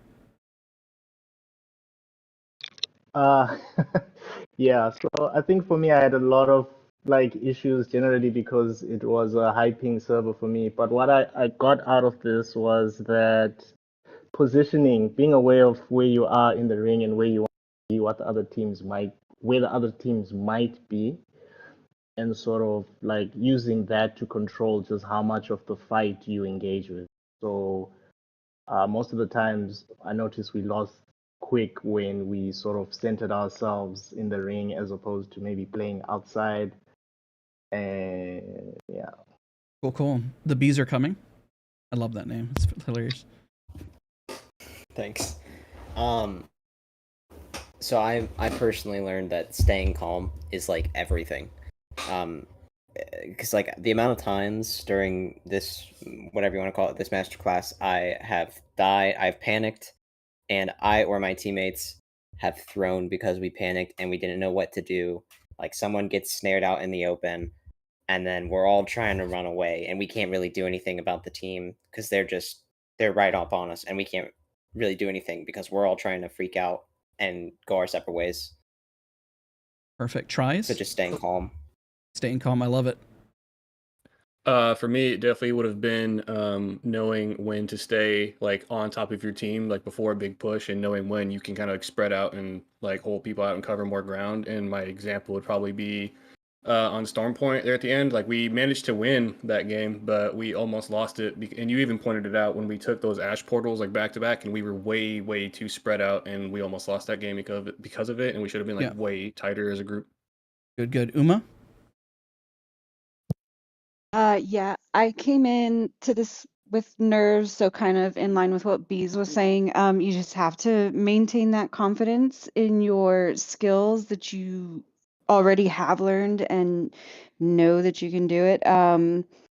Yeah, just don't panic, take a breath, and don't panic. It's hard, trust me. I still sometimes get like those jitters. No matter how many hours you got, I mean, that's what keeps you playing too. It's the excitement, right? Absolutely. Valentine's, last but not least. Hi. First, or two things. Thank you so much for hosting this. I really did have a lot of fun.